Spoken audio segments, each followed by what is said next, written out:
Ethelberg City, Ethelberg University, in a lecture hall somewhere on campus. If we set the radius of the larger circle as R1 and the smaller circle as R2, then according to the intersecting chords theorem, we could derive the following equation. On the lecture stage, Professor Miller was completely absorbed in explaining a geometry problem. The chalk in his hand danced across the blackboard, leaving a trail of esoteric formulas and symbols that looked more like arcane runes. Below the stage, the students were lost in sweet dreams. Well, mainly Leo's deskmate, Dylan, was dreaming. His head rested gently on the desk, eyes shut tight, a contented smile gracing his lips. HHHHCHHH. A soft snore escaped Dylan's nose. Leo's face was a mask of exasperation. He had the sudden urge to just end his friend's suffering. Look, he got it. Old Man Miller's lectures were a guaranteed cure for insomnia. Sleeping was understandable. But snoring? Wasn't that taking a little too far? The main problem was the snoring was keeping him from sleeping. That's right. Leo was also part of the napping contingent. Professor Miller was an incredibly strict teacher, and few dared to sleep in his class. Getting caught meant a hit to your grade. But when Leo slept, Miller usually looked the other way. It was because Leo's academic performance was just too damn good. He'd entered Ethelberg University as the top-ranked freshman in the city, and he was already miles ahead of everyone else in the university's foundational courses. His scores on the placement exams were so high, they basically broke the curve for the entire school. Miller treated him like a prized racehorse. A little nap was a minor issue. The kid was a growing boy, right? Probably sleep-deprived. Just as Leo covered his ears, preparing to force himself into slumber, a voice echoed in his mind. Ping. Congratulations, host. You have activated the system. Initiating novice mission. Please wait. Mission is being selected. Leo's head shot up. The drowsiness that had clouded his mind moments ago vanished, replaced by a pair of intensely bright, expectant eyes. A system? A wave of euphoria washed over him. Wasn't this the golden ticket, the cheat code that always appeared in those web novels? Leo had read enough of them to know what the appearance of a system meant. Cultivation, cleaving heavens with a single sword stroke, the rise of a young prodigy. All the fantasies he'd ever entertained were now happening to him. Is it finally my turn? Hit. Leo muttered under his breath. He didn't know what kind of mission the system would give him, but he was already impatient to begin his extraordinary life. After a moment, the system's voice sounded again. Novice mission selection complete. Host must confess your feelings to a member of the opposite sex within 30 seconds. Successful completion will be rewarded with a novice prize. Special reminder. Failure of the novice mission will result in the immediate death of the host. Countdown initiated. 30, 29, 28. Leo. What the hell? Is this novice mission for real? No, wait. Is this system for real? No, wait. Who the hell has time to worry about whether it's for real? The voice in his head was a death knell. By the time Leo snapped out of his shock, the 30 seconds were already half gone. Clatter. Leo shot to his feet, his eyes darting around the room for a target. The sudden movement immediately drew the attention of the entire class. His deskmate, Dylan, blearily opened his eyes. Leo, what are you doing? Professor Miller was annoyed at the interruption, but when he saw it was Leo, he quickly reined in his temper, mentally reminding himself, this is the top student in the school. Be tolerant. Be patient. He then forced what he thought was a gentle smile. Leo, are you not feeling well? Before he could finish, Leo strode directly to the front row and stood before a girl, his expression deadly serious. 9876. Ava Reed, I like you. Will you be my girlfriend? The moment the words left his mouth, the atmosphere in the classroom froze solid. Professor Miller. The entire class. Congratulations, host, for completing the novice mission. You have received the novice prize. Please access it at your convenience. The system's voice chimed in Leo's head, but he had no time to spare for it. At that moment, the entire class's focus was lasered in on him and Ava. In the dead silence, only Ava, after a brief flicker of surprise, spoke. What do you like about me? A fresh wave of awkwardness hit Leo. He'd only been trying to complete the mission. He wasn't actually prepared to answer that question. Steeling himself, his gaze involuntarily drifted downward before he stammered. I like your legs. There. Great. How the hell should I know what I like about you? All Leo knew was that Ava was the one person in class least likely to accept his confession, which was precisely why he'd chosen her. It was simple, really. Leo was in high demand. With his top grades and handsome looks, he was the ideal guy for many girls at the university. He was genuinely afraid that if he picked someone at random, she might actually say yes, and that would create a whole mess he didn't want to deal with. Ava, on the other hand, while acknowledged as the prettiest girl in their program and generally well-liked, was rumored to not be interested in guys. A rejection from her would avoid any future complications or awkwardness. He could just find a chance to apologize to her later. Besides, the crucial point was her legs really were great. Every time she wore a skirt or shorts, even Leo found himself sneaking a second glance. Leo's words sent a shockwave through the room. After a moment of stunned silence, whispers erupted. Dude, Leo is a legend. Holy crap. So Leo is into Ava? No wonder he ignores all those other girls. Confessing in front of the whole class. About you, Leo. Shut up. Look at Miller's face. It's turning purple. Sure enough, Professor Miller's expression had turned thunderous. His brow was furrowed so tightly it looked like he was about to devour Leo whole. He roared, "Evans, get the hell out of my classroom." The shout was like a crack of thunder, silencing the entire class. Leo, startled by the sudden outburst, froze for a few seconds before lowering his head and scurrying out of the room like a chastened puppy. He had just stepped through the doorway when he heard Miller's parting words behind him. "The rest of you, study on your own." Slam! The classroom door was violently shut. It was clear Miller intended to have a one-on-one chat with Leo. With the teacher gone, the classroom exploded into chaos. Students chattered excitedly, all buzzing about Leo's incredible stunt. Leo really went all out this time. Confessing in front of everyone, that's insane. Yeah, this is going to be major AU news. It'll probably spread through the whole campus. Will Ava say yes? I think she might be into Leo, too. Hard to say. Ava seems pretty aloof most of the time. She might not be interested. Ava sat at her desk, the surrounding noise seemingly a world away. She turned her head slightly to look out the window. The sunlight dappled her face, highlighting her stunning features as a small, sharp smile played on her lips. "Great legs, huh?" she murmured, her voice laced with a dangerous amusement. Tonight, you'll find out that my legs aren't just great to look at. They can also kick." Crack. The sharp sound of a palm slamming on a desk echoed through the quiet office. "Leo, have you lost your mind? Do you think that just because you have good grades you can do whatever you want?" In his office, Professor Miller was trembling with rage, pointing a finger at Leo with a look of profound disappointment. Before, the worst Leo ever did was doze off in class, and Miller had always turned a blind eye. But this was different. At best, it was disrespect for the teacher. At worst, it was a flagrant disregard for university regulations and promoting improper conduct. If word of this reached the dean's office, it would be a major headache. He felt a deep sense of helplessness. Leo stood before him, head bowed, as meek as a lamb.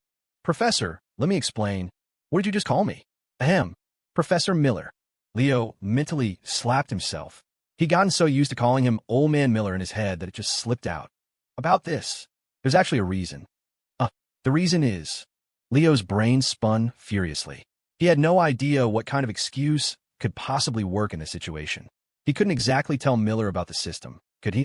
Unable to come up with a plausible lie, Leo decided to just go for broke. He gritted his teeth. "The reason is, I want to be in a relationship." Huh? Miller was dumbfounded. After all that stammering, that's what he came up with? The kid had just confessed in front of the entire class. Did he think Miller didn't already know he wanted a girlfriend? Miller clutched his chest, taking a deep, ragged breath and exhaling slowly, trying to calm his racing heart. He couldn't get angry. It wasn't worth ruining his health. This was just a student's mistake, and it was his responsibility to guide him back to the right path. Leo watched Miller's deep breathing exercise with trepidation, his eyes filled with anxiety. He asked tentatively, "You don't believe me?" Puffed. The calm Miller had just managed to achieve instantly dissipated. His eyes widened. "Don't believe you?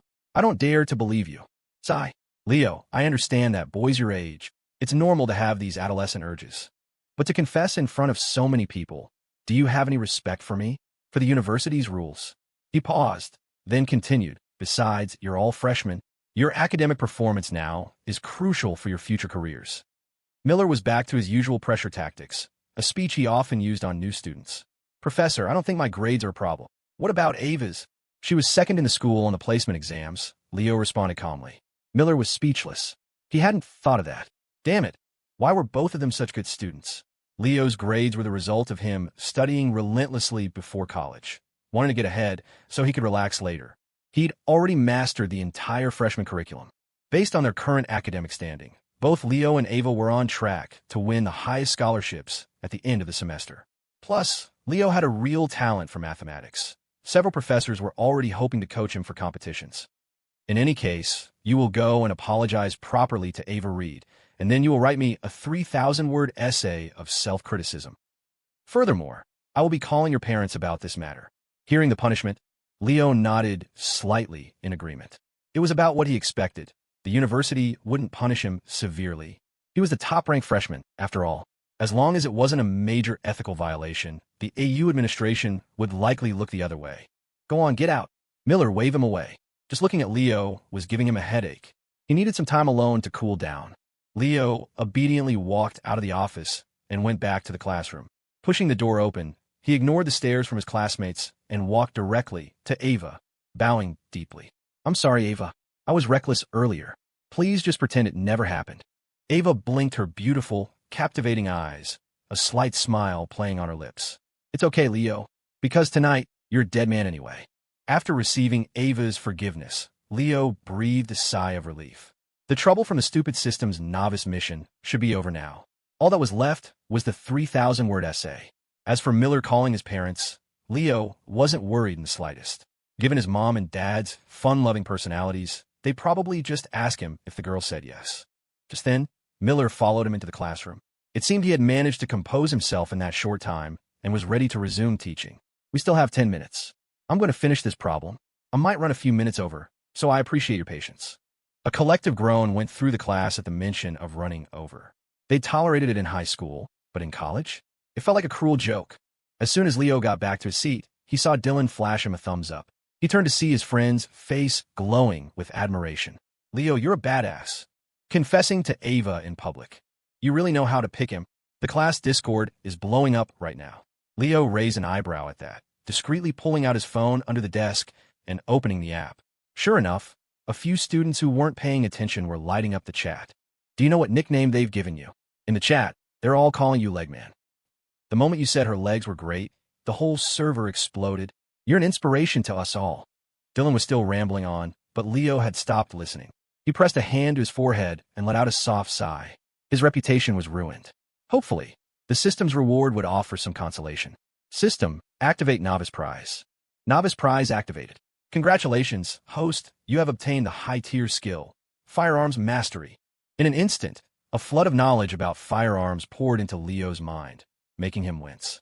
After a long moment, he finally processed it all. He now possessed an encyclopedic knowledge of all types of guns and ammunition and could even handle them with expert proficiency from the first touch. But what was he supposed to do with this? Where was his magic cultivation? His ability to cleave the heavens with a single sword stroke? This was a peaceful society. Ethelberg was a quiet, serene city. What the hell was he going to do with firearms mastery? Leo was speechless. Couldn't this system give him something useful? System, can we, swap this skill for something else? Negative. Well, do you have any of those cleave the heavens type skills? Negative. Then how do I stop being the host? Upon the death of the host, the system will automatically unbind. Go to hell. Leo was cursing up a storm in his head, but the system offered no further response. This pathetic skill was what he'd gotten for risking his life? He remembered all too clearly that failing the mission within 30 seconds meant annihilation. It had almost scared the piss out of him, and all he got was a useless firearm skill. What a piece of crap. Seeing that the system wasn't responding and Miller was still droning on about that damn problem, Leo's frustration grew. He gave up, dropped his hands, and laid his head on his desk. Nothing to be done about it. Might as well get some sleep. 7:50 p.m. 10 minutes remained before the end of the mandatory freshman study hall at Ethelberg University. Yes, you heard that right. Mandatory study hall for freshmen. It was an AU specialty. Leo had already finished the advanced calculus homework assigned by the professor effortlessly. Then, amidst Dylan's predictable pleas, he casually tossed his completed assignment over to him. Thanks, Legman. You're the man. Dylan said his thanks and immediately started copying, his pen flying across the page. Hearing the nickname Legman, Leo's mouth twitched. In the span of a single afternoon, the name had basically gone viral. Almost everyone knew that a freshman from the math department had publicly confessed to a girl in class. It had even attracted a crowd of curious onlookers, and rumors about him and Ava were already starting to circulate. Leo and Ava are a match made in heaven. They promised each other long ago they'd work hard to meet at the top. The school's #1 and #2 dating? So sweet it hurts. The person above me is a hopeless romantic. Please ignore them. I heard Leo lost a bet. That's why he did it. All sorts of ridiculous stories were flying around, but Leo was long used to this kind of campus gossip. The truth didn't matter. Spreading the news was what counted. Still, when he thought about the trouble and attention this might be causing Ava, a small pang of guilt pricked his conscience. I should probably buy her dinner sometime to apologize. As Leo was thinking this, he had another, more pressing matter to attend to, one that concerned his very life and limb. He pulled out his phone, opened a Fiverr app, searched for a service, filtered by price, and contacted a seller. Leo, need a 3,000-word essay of self-criticism written. What's your rate? Seller, hi there. What is the essay about? Leo, confessing to a girl in my class in front of the professor. The essay is an apology for that. Seller, sure, $50. If you're in Ethelberg, I can have it done in a day. Leo raised an eyebrow, then turned to Dylan. $10. Write me a 3,000-word essay of self-criticism. 10? Well, my charity. Dylan shot back without looking up from his copying. 30 minimum. 15. 20. Deal. Leo immediately transferred $20 to Dylan. Seller. Hello? Are you there?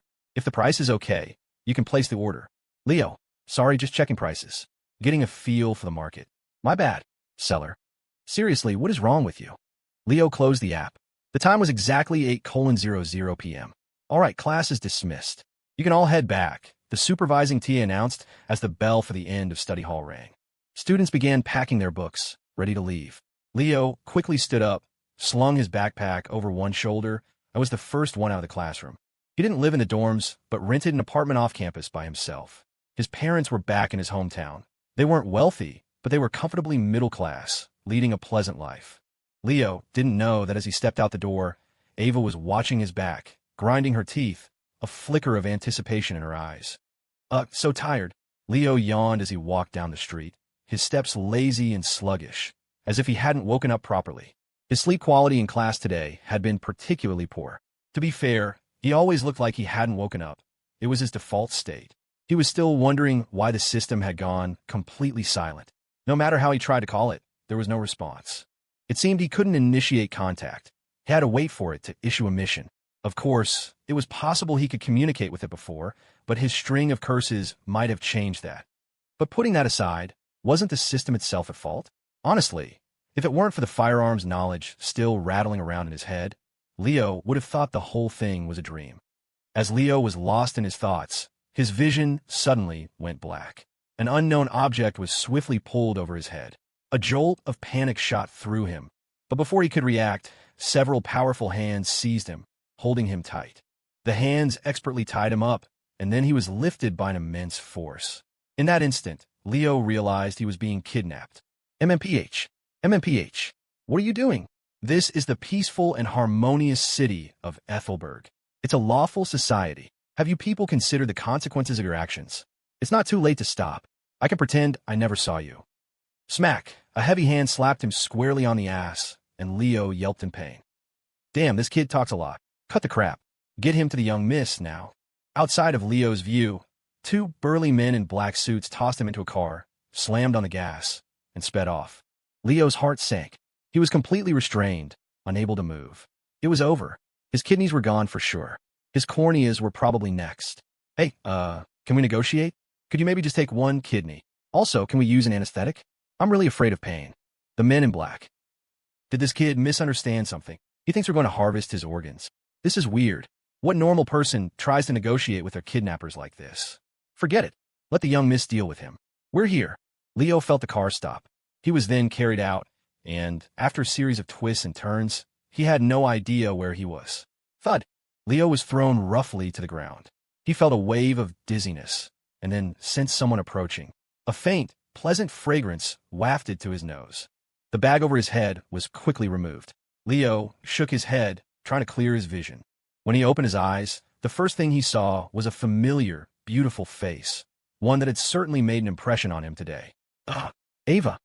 At that moment, Ava was looking down at him with a smile, but to Leo, it was a smile that sent a shiver of unease down his spine. Flanking her on either side were two imposing men in black suits, their faces expressionless, their eyes radiating a cold authority. They looked like classic mob enforcers. Recalling that he'd heard them mention a young miss, a terrible premonition took root in Leo's heart.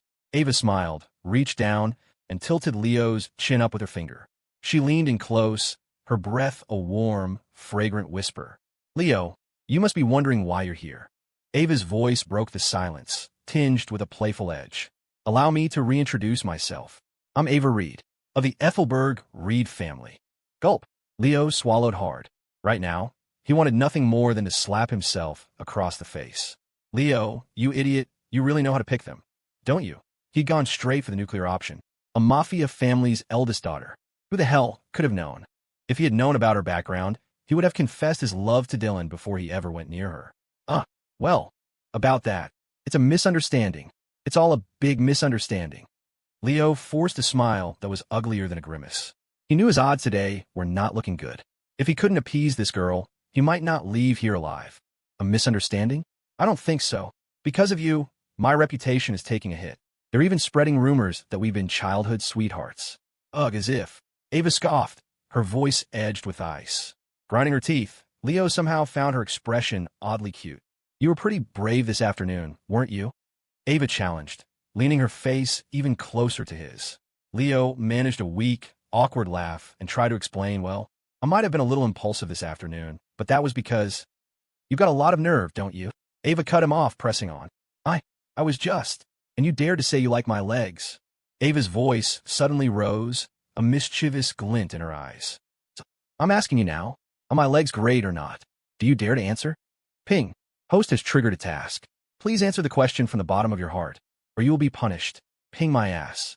Can you not cause trouble at a time like this? Leo was on the verge of a mental breakdown. This system was an idiot. He didn't need it to save him from a fire, but could at least not pour gasoline on it. Leo struggled internally for a long moment. Thinking of the potential punishment from the system, or even annihilation, he closed his eyes, took a deep breath, and followed his heart. What's wrong? Cat got your tongue? This afternoon you were. Ava, your legs are seriously great. I really like your legs. The moment the words left his mouth, Leo felt his face burn as if it were on fire. He had never felt so ashamed and embarrassed in his life. No matter how thick-skinned he usually was, at this moment, he wanted the ground to swallow him whole. Ugh, I'd rather be dead. All the light drained from Leo's eyes. There were 1,000 ways to die, and he had chosen social suicide. Ping. Congratulations, host, for completing the task. You have received a random reward.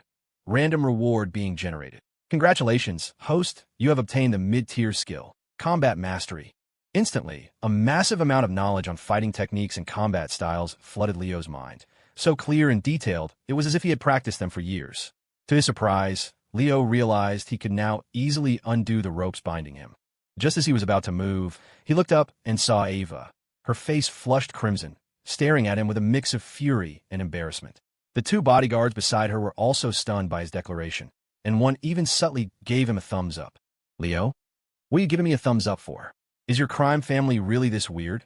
What Leo didn't know was that while Ava was a doted-on young miss in her family, she was also a mischievous troublemaker. No one in the entire Reed family dared to provoke her. Annoy Ava, and you'd be subjected to her endless petty retaliations for a long time, making life miserable. Even the family head and the young master found her a handful, though, of course, that was a sign of their affection. After hearing Leo's statement, the two bodyguards could only think one thing. Godspeed, little brother. Originally, Ava had only planned to bring them along to scare Leo a little, just to teach him a lesson. But now, with what Leo had just said, it was a done deal. The young miss would never let this kid off the hook. He was finished. Yep, shameless, pervert, idiot, creep. Ava's face was beet red, her voice trembling as she pointed an accusing finger at Leo. Never in her life had anyone spoken about her legs so bluntly. It was utterly humiliating and infuriating. Leo felt mortified, but she felt it even more. Thankfully, no one else was here. If Leo had said that in the classroom this afternoon, she would have died of embarrassment on the spot. Go to hell, you creep. Ava screamed, lifting her leg to kick Leo, channeling all her frustration into the blow. However, by this point, Leo had already freed himself from the ropes. He gracefully dodged her attack. Ava hadn't expected Leo to be able to move. She had put all her strength and anger into that kick. When it met only air, Her center of gravity shifted, and her body teetered, about to topple over. Ah, help! Miss, be careful! The two bodyguards, assuming Leo was still tied up, hadn't been paying close attention. When they saw him effortlessly untie himself and dodge the kick, they were too shocked to react. By the time they moved to protect Ava, it was too late. What made their blood run cold was the spot where Ava was about to fall. It was covered in shards of broken glass. If she landed on that, the consequences would be unthinkable. Ava also realized the imminent danger. Panic filled her eyes, but she couldn't control her momentum. She could only watch as the ground rushed up to meet her, the glass fragments growing larger in her vision. She closed her eyes in despair. Thump! The pain Ava expected never came. Instead, she found herself enveloped in a soft, warm embrace. It carried a faint scent, a mix of smoke and laundry detergent, that made her nose twitch as she instinctively took another sniff. Slowly, she looked up and met Leo's rather helpless gaze. Are you okay? Leo's voice was concerned. His large hand was securely supporting her waist, keeping her from falling. Ava blinked, looking at him in a daze. A blush crept across her face as she whispered, Thank you. So fast. I didn't even see the kid move. His reflexes are insane. Seeing Ava safe and sound, the two bodyguards let out a collective sigh of relief. But their shock hadn't faded. It had only deepened after witnessing that incredible display. They replayed Leo's actions in their minds. He had untied the ropes cleanly, dodged Ava's kick with agility, and then instantly moved in front of her, leaning down to catch her just as she was about to fall. The entire sequence took less than 2.5 seconds. As bodyguards for the Reed family, they were seasoned fighters, but they knew they couldn't have reacted that fast. They couldn't even have untied the ropes that quickly. They knew better than anyone that the knots they used were complex. One wrong move, and they were impossible to undo. Even for them, it would have taken some effort. Leo had done it in seconds. The same thought occurred to both of them simultaneously. This young man is no ordinary person. Leo was oblivious to their thoughts. His heart was pounding, his attention completely focused on the delicate person in his arms. He held Ava gently, feeling the warmth and faint fragrance emanating from her, and gazing in her captivating eyes, he swallowed hard. Leo had never even held a girl's hand before. This sudden intimacy was overwhelming, yet strangely wonderful. So this is what a hug feels like. No wonder Dylan is always dating. The feeling of his heart racing was actually quite addictive. The two of them just stared at each other. For how many seconds? Neither knew. Miss, are you all right? One of the bodyguards finally interjected, unable to watch any longer. He was an experienced man and could sense the atmosphere shifting. The young miss was at that age, and if this continued, it could lead to trouble. He had to step in. Oh, I'm fine. Ava snapped back to reality, pushing Leo away and taking a few steps back, a hint of reluctance in her movement. Well, since you just saved me, I'll let you off this time. You can go now. Ava's eyes darted around, refusing to meet Leo's gaze. Leo blinked, but didn't move. Kid, don't push your luck. She said you can go, so get going. Don't tell me you're really trying to punch above your weight. The bodyguard was getting annoyed. What? You don't want to leave? Ava's face grew redder. Is it possible he wants to stay with me a little longer? No. It's not that I don't want to go, Leo said with a helpless sigh. You guys kidnapped me. I have no idea where this is. Where am I supposed to go? I don't even know how to get out of here. You have to at least give me a ride back. Ava and the bodyguards froze. They'd completely forgotten about that. Meanwhile, in a lavish private club deep within Ethelberg City, the lighting was dim and secretive, the air thick with tension. Flick, flick. The soft sound of a lighter was jarringly loud in the silent space. On a sofa sat a handsome man, dressed in a black overcoat of rich, high-quality fabric. His deep-set eyes were unnerving. Behind him stood a neat row of black-suited thugs, wearing sunglasses, their expressions blank, their posture ramrod straight. In front of the man, a middle-aged man knelt on the floor, his clothes stained with blood, his face bruised and swollen. He trembled, begging in a muffled voice, Mister, Reed, please have mercy. Let me go. It was just a moment of carelessness, I swear. That's how the operational details leaked. I had no idea the Lynn Syndicate would use it as an opportunity to move against us, Mr. Reed. The man's teeth were loose, his speech slurred, his eyes filled with a terror that suggested the man before him was a monster. Flick. Julian Reed continued to play with the lighter in his hand, his gaze indifferent. Chin, you've been with the Reed family for a long time. When something like this happens, I really want to believe you. Fine. Let's say you accidentally leaked the information. Then what about the 20-something of our men we lost? How do we account for that? Their families. What do I tell them? If Kane hadn't noticed something was wrong in time, I might have walked right into the Lin syndicate's trap myself. You tell me, Chun, how do we settle this? Julian's voice was neither high nor low, but it cut like a razor-sharp sword, pressing forward, piercing straight into Chen's soul.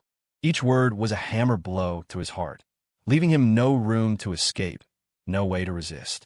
With a soft clink, a dagger with a cold, gleaming blade was tossed onto the floor in front of Chun. Julian's eyes were like ice, devoid of any warmth. He watched Chun in silence. Chun stared at the dagger, took a deep breath, and, after a long moment, closed his eyes in resignation. Mr. Reed, I only ask that, for the sake of my many years of dedicated service to the family, you spare my family. This time I fail the Reeds. I will atone with my death. With that, his trembling hand reached for the dagger on the floor, preparing to draw it across his own neck. However, just as the blade was about to touch his skin, a figure appeared beside him in a flash, gripping his hand tightly. Kane. Shin recognized the man. It was the Reed family's top enforcer, Kane.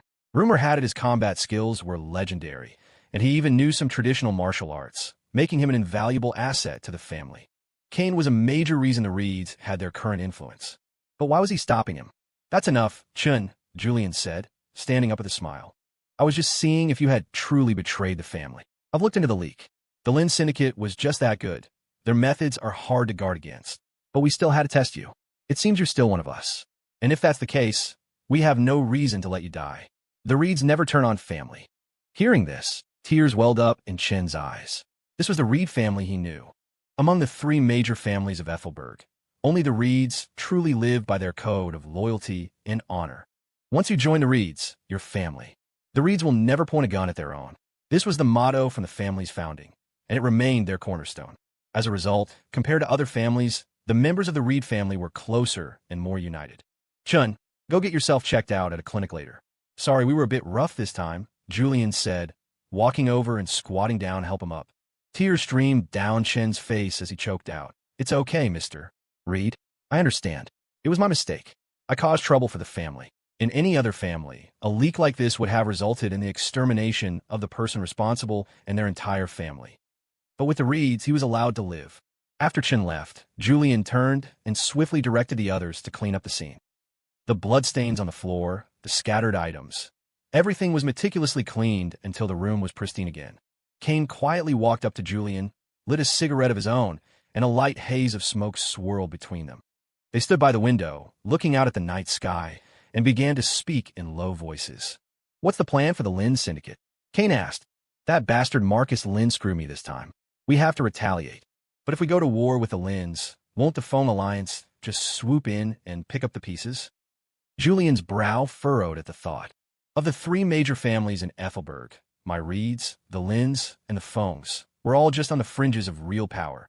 And the only ones with a real shot at becoming a top-tier family are us and the Foams. The Lins don't have the foundation. It's not worth it to go all out against them.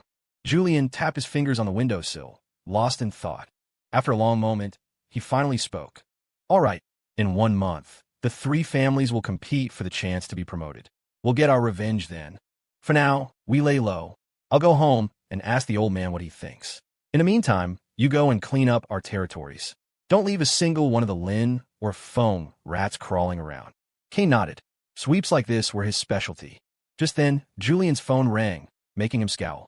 We'll be calling his private number at this hour. He pulled it out, and his expression changed. He answered immediately. Hello, Professor Miller. Yes, this is Julian Reed, Ava's brother. Did that little rascal get into some trouble at school? What? Julian's eyes widened. His sister was confessed to in front of her entire class? What suicidal maniac would dare? A murderous aura instantly filled Julian's eyes. All right, Professor Miller, I understand. I'll handle it. Don't worry. Thank you for your hard work, Professor. Please continue to look after Ava at school. After hanging up, the temperature around Julian seemed to drop several degrees. Kane, put the sweep on hold. Find someone for me. Who? His name is Leo Evans. He's in Ava's class. Want him dead or alive. Leave him breathing. Bring him to me. Done. Kane agreed. Finding a student was child's play for him.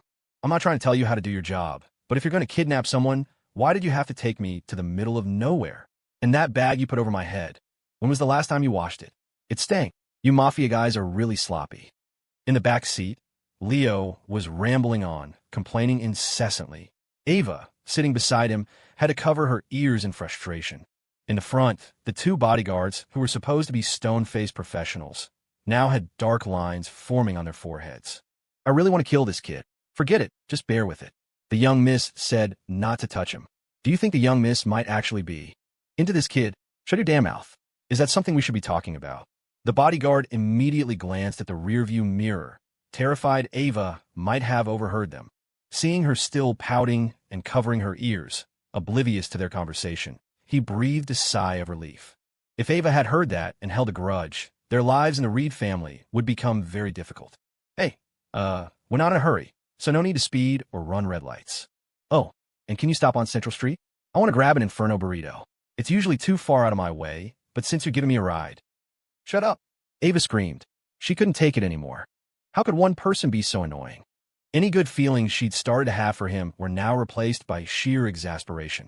I'm a beautiful girl sitting right next to you, and you're not even looking at me. All you can think about is a damn burrito. I'll turn you into a burrito. See if I don't. She had no idea that Leo wasn't looking at her because he didn't dare to. The memory of their rather intimate embrace was still fresh in his mind, and his heart hadn't even settled down yet. His incessant chattering was his only way of calming his nerves. From now on, you're not allowed to speak, you're not allowed to give them driving directions, and you're absolutely not allowed to have an Inferno burrito. Ava snapped, grinding her teeth as if she would bite him if he dared to object. Leo shrank back at her outburst, not daring to say another word. So, miss, we're approaching Central Street. Should we still stop? The clueless bodyguard asked. Stop your big dumb head. Don't you dare stop. Ava was about to explode. How could the bodyguards or family assigned be so stupid? And so Leo sat in the car, watching through the window as his chance for an Inferno burrito slipped away. Sigh. Farewell, my dear burrito. It seems we were not meant to be. He lamented his loss internally. After driving for a while longer, the car entered Leo's neighborhood. Mr. Evans, where exactly is your place? Mr. Evans. The bodyguard looked back in confusion when he got no reply. Leo blinked innocently and turned his head to look at Ava. Ava paused, then realized she had told him not to speak. You can answer this one, she said, then angrily stomped on his foot. She was going to lose her mind. How could someone be so dense? He was not only a pervert, but also a dumb, clueless oaf. And to think she'd felt her heart race for him earlier. She must have been losing her mind. Ow! Leo sucked in a sharp breath. The girl was vicious. She hadn't held back at all. Man, you could just drop me off here is fine. From here, it was only a 2-minute walk to his apartment. As he got out of the car, Leo didn't forget to say goodbye to Ava. Thanks for the ride back, Miss Reed. I'll buy you dinner sometime. Click. With that, Leo shut the car door and quickly walked away. Ava sat with her arms crossed, watching his retreating figure, lost in thought. He's pretty tall, and his looks are definitely my type. Ava mumbled to herself, then immediately shook her head. What am I thinking? There was no way she was actually developing feelings for that idiot, right? No way, no way. She would never fall for that shameless pervert. She was so lost in her thoughts that she didn't even realize when they got home. As she entered the living room, Ava was greeted by a warm, peaceful atmosphere. She looked around and saw her brother, Julian, dressed in comfortable loungewear, busy in the kitchen preparing dinner. Hearing her footsteps, Julian turned and saw her standing in the doorway, a gentle smile on his face. You're back. Dinner will be ready in a minute, he said, turning back to his cooking. Ava nodded, ran upstairs to her room, and flopped on her soft bed. For some reason, her mind was filled with the image of Leo's helpless face. The image grew clearer and clearer, and the more she thought about it, the more flustered she became, an unexplainable emotion bubbling up inside her. Jerk, idiot, shameless, pervert. Ava grabbed a cute rabbit pillow from her bed and, pretending it was Leo, began punching it repeatedly. Downstairs, Julian's gentle smile was gone. He continued to cook while listening to the two bodyguards report. And then, as per the young Mrs. instructions, we dropped Mr. Evans off at his home. After finishing, the bodyguard looked at Julian nervously. Although their father, Arthur Reed, was still officially the head of the family, the real power was gradually shifting to Julian. Julian was, without a doubt, the next leader of the Reed family. You're telling me, an ordinary student not only untied the knots you used in an instant, but also displayed reflexes and agility that put both of you to shame. The two bodyguards nodded, looking a bit embarrassed. They didn't want to admit it, but it was the truth. Interesting. It seems he doesn't have any real ill intent towards Ava. But it's hard to say. This could be a ploy from the phones or the lens. But that's unlikely. From what you said, his background is clean and simple. He's always acted like a normal student, just one with slightly better grades. Hearing you two describe him, I'm actually starting to get interested. Julian's hands continued to move deftly, but his mind was racing. Originally, he had just planned to have Kane deal with the student, but now, that seemed inappropriate. Leo's unusual skills were one thing, but more importantly, Julian was worried his sister was already falling for him. That was a real headache. He wasn't the type of brother who wanted to keep his sister tied to his side forever, but he did want her to end up with someone good. He had always shielded Ava from the family's business, protecting her and keeping her away from any undesirable boys. The dark world of their family was something he never wanted her to be a part of. Ava, dinner's ready. A few minutes later, Ava came downstairs wearing a pair of pink pajamas and sat at the dining table, waiting for Julian to serve the food. Have you guys eaten? If not, join us, Julian asked the two bodyguards. They quickly declined and said they would head back to rest. Julian could see their apprehension and didn't press the issue. He couldn't force them to eat with him if it made them uncomfortable. At the long dining table, Ava and Julian sat opposite each other.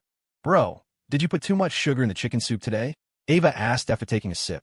It tasted a bit sweet. Too much. Julian quickly took a spoonful himself. It tasted the same as always. What was she talking about?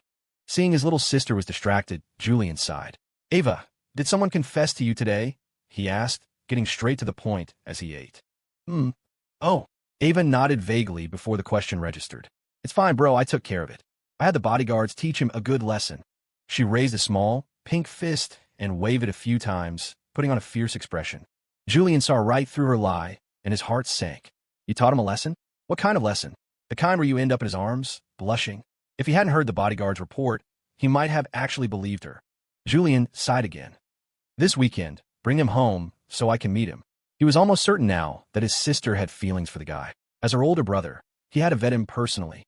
If this Leo Evans really did have a clean background and was a decent person, he could relax a little. After all, Ava was at that age. She was bound to fall in love eventually. He couldn't stop the stirrings of a teenage heart, nor did he need to. The Reed family was very open-minded, advocating for love matches rather than arranged family alliances. Ava, WH, what do you mean? Bring him home to meet you. Ava paused mid-sip of her soup, completely baffled. She had no idea what new crazy idea her brother had come up with now. That kid, Leo. I'll check him out for you. If you really like him, I'll support you. What? Don't be ridiculous. Ava's face immediately flushed red. She stood up, pointing a trembling finger at Julian. Who likes him? Bro, I'm warning you. You can eat whatever you want, but you can't just say whatever you want. How could I possibly like that jerk? So, should Kane take care of him then? You wouldn't dare. Ava blurted out, instantly realizing her mistake. Seeing Julian's playful smirk, she felt a fresh wave of humiliation. I mean, you don't have to kill him. Anyway, just stay out of it. I'll handle him myself. I'm not talking to you anymore. Ava put down her bowl and turned to leave, but then, as if remembering something, she stomped back over to Julian. She lifted her long, slender foot and brought it down hard. Ow! Julian hissed in pain. Ava had stomped on his foot with even more force than she had on Leo's. Then, with a dark expression, she turned and went upstairs. You little brat. Finish your dinner. Julian rubbed his foot, exasperated. His sister was always so unruly, spoiled rotten by the family. Sighing, Julian scraped the leftovers from Ava's bowl into his own and quickly finished his meal. Up in Ava's room. Stupid Julian, jerk Julian. Who likes that idiot? Thump, thump, thump. She punched her rabbit pillow again and again, her face bright red. She couldn't understand why her emotions had been so volatile all day. She was never like this. After she'd been lying on her bed for a while, Julian knocked on her door. I put the food in the fridge. If you get hungry, you can heat it up yourself. I have some business to take care of, so I'm heading out. And remember, you're bringing him over this weekend. That's not up for discussion. Ava covered her ears. She was so sick of Julian right now. I know, you're so annoying. Hearing her impatient voice, Julian just shook his head helplessly. He went downstairs, changed his clothes, and walked out the front door. The gentle expression he'd worn earlier was gone, replaced by an aura of pure, cold, killing intent. A Reed family member approached him and whispered in his ear, Young master, the boss just sent word. He wants you to visit the family's various halls tonight to get acquainted with the man. Got it. Julian lit a cigarette and took a deep drag. The old man, he's still strong as an ox, but he's already rushing me to take over. He grumbled softly, complaining that his father was shirking his duties. For the past 2 years, Julian had been managing almost all the family's affairs, big and small. He was exhausted. God only knew how much he envied his father for being able to just step back and relax. Tossing the cigarette butt aside, Julian got into a car. A moment later, several black sedans pulled out of the compound and drove into the night. 6:00 a.m. An alarm blared. It only lasted for a second. A hand shot out from under the covers with lightning speed and silenced the phone. Just 5 more minutes. Leo mumbled to himself. Half an hour later. Crap. I'm gonna be late again. Leo scrambled to get dressed and brush his teeth. He'd overslept again. A freshman in college, and he still had an 8 a.m. class. Whoever said college was easy was a damn liar. As he was brushing his teeth, he suddenly froze. Is that me?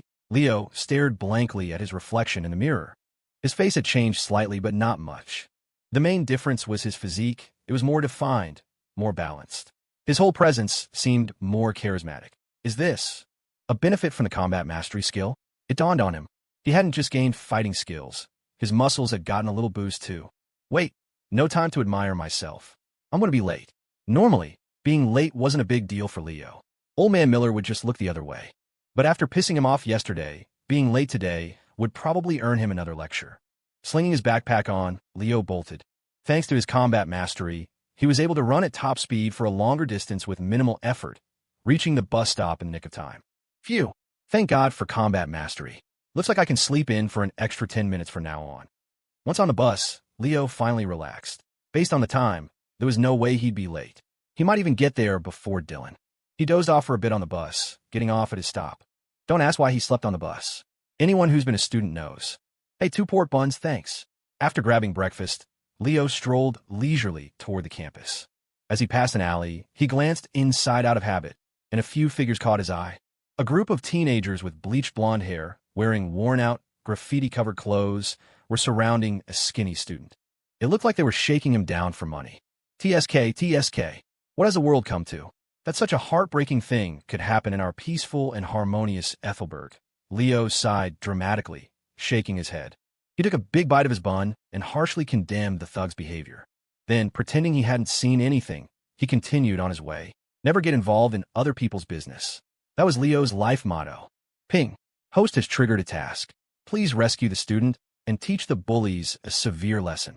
Completing the task will earn a reward. Failure will result in punishment.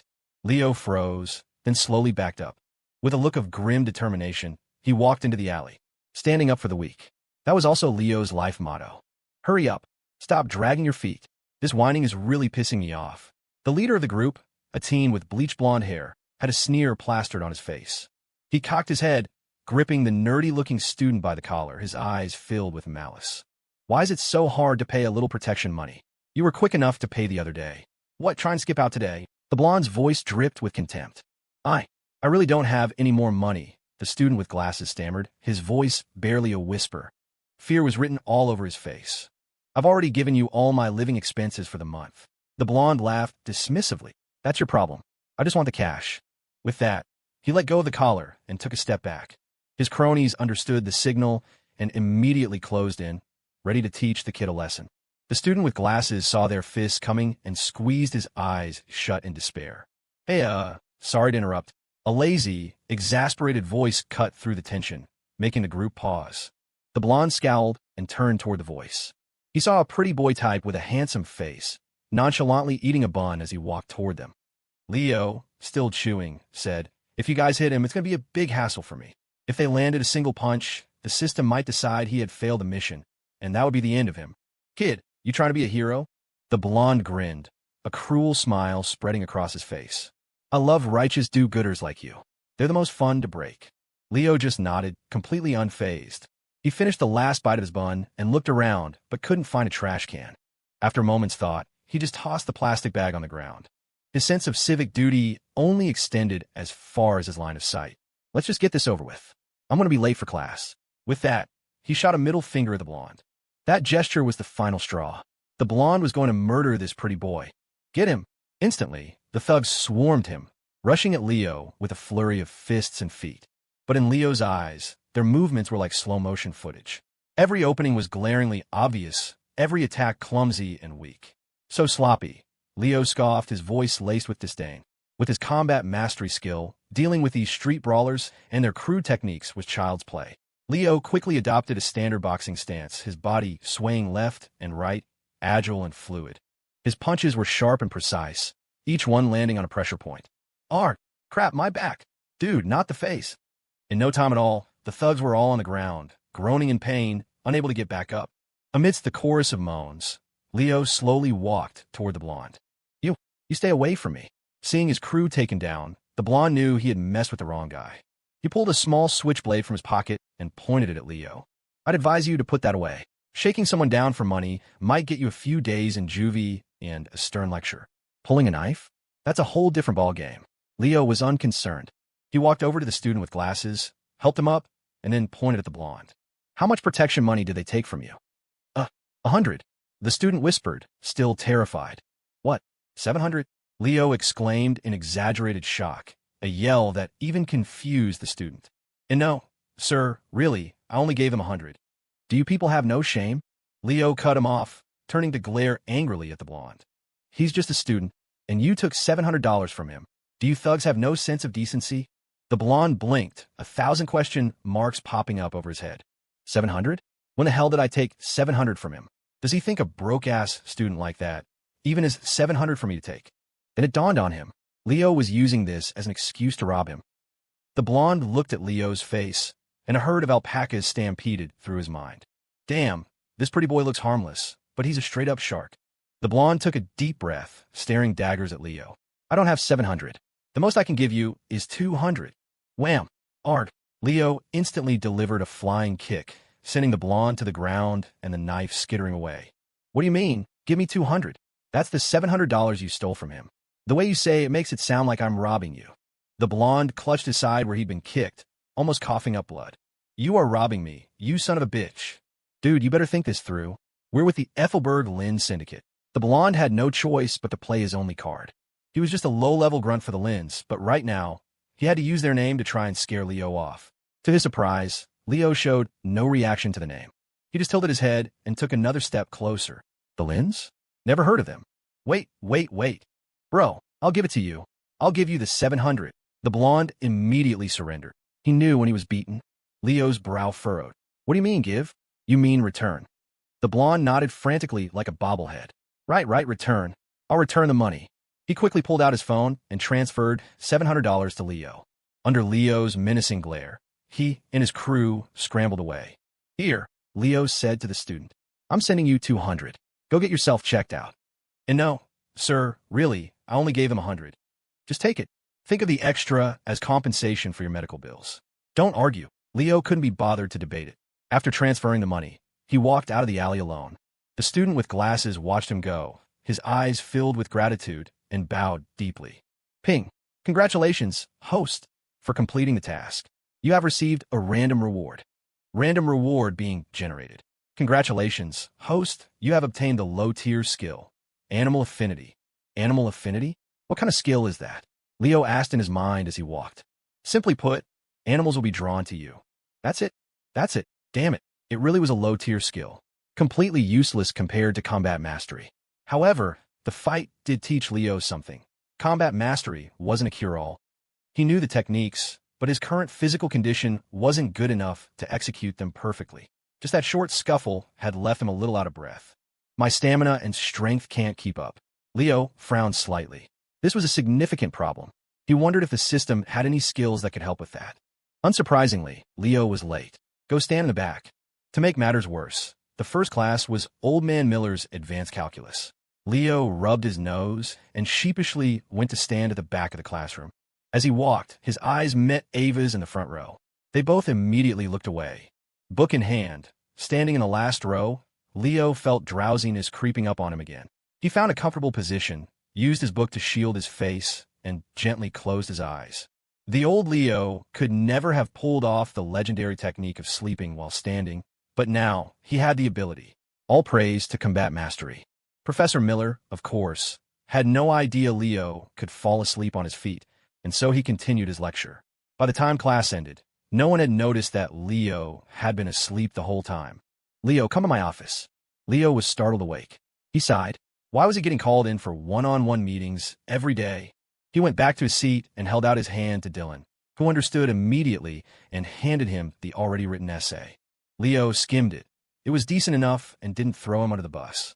Head hung low. He followed Miller to the familiar office and obediently handed over the essay. Miller took it, placed it on a nearby table without even glancing at it. "Leo, the competition is coming up. You can't keep slacking off like this." Miller was talking about the Ethelberg City Math Olympiad. He had signed Leo up for it a long time ago and was his faculty advisor. Leo nodded. "Don't worry, Professor Miller. I promise I'll participate. I won't miss it." Miller's mouth twitched. "You think just showing up is the point? I'm the one who should be showing up. What I need from you is a medal, a gold medal. You think I need you to promise to show up? If you don't show up, I'll break your legs. Leo, stop playing dumb with me. This year's gold medal, you have to win it for me." Miller's tone was dead serious. His chance at academic fame rested on Leo bringing home the gold. Leo looked exasperated. He honestly didn't care if he won gold. Wouldn't just placing be good enough? Why aim for the moon? Of course, he couldn't say that to Miller. "Don't worry, Professor Miller. I will do my absolute best to win the gold medal. When it comes to first place, there is no one but me," Leo declared with a solemn expression and an utterly sincere tone. Hearing this, Miller felt a bit more at ease. After another short lecture, he let Leo go. The next class was university physics in the same classroom. Back in his familiar seat, Leo put his head down to sleep. "Gold medal? What's that? Never heard of it." Hey, Leo, don't sleep yet." Dylan nudged him awake. "Tomorrow's Saturday. I've already booked us a 5-stack for Valorant at the Land Cafe. Don't you dare bail on me. I'm counting on your Yasuo to carry us." Hearing that, Leo nodded slightly, gave him an okay sign, and went back to sleep. 2 minutes later, just as he was about to drift off, he felt a poke on his arm. Thinking it was Dylan again, Leo looked up annoyed. "Dylan, if you have something to say, can you just say it all at once?" He trailed off. Dylan was sitting on his other side, looking at him innocently. Next to him, Ava was extending a finger, gently poking his arm. Ava, can I help you with something?" Ava retracted her hand, not looking him in the eye. She tilted her head to the side and said softly, Are you free tomorrow?" Leo turned to look at Dylan, paused for a moment, then turned back to Ava. "Yeah, I'm free. I don't have any plans tomorrow." Dylan, "Seriously, bro? Are you even human?" Dylan opened his mouth to say something, but then closed it. Fine. His bro's happiness came first. He turned back around and silently canceled the Land Cafe reservation. Hearing his answer, Ava nodded, a blush on her cheeks. "Then you're coming somewhere with me tomorrow." "Where?"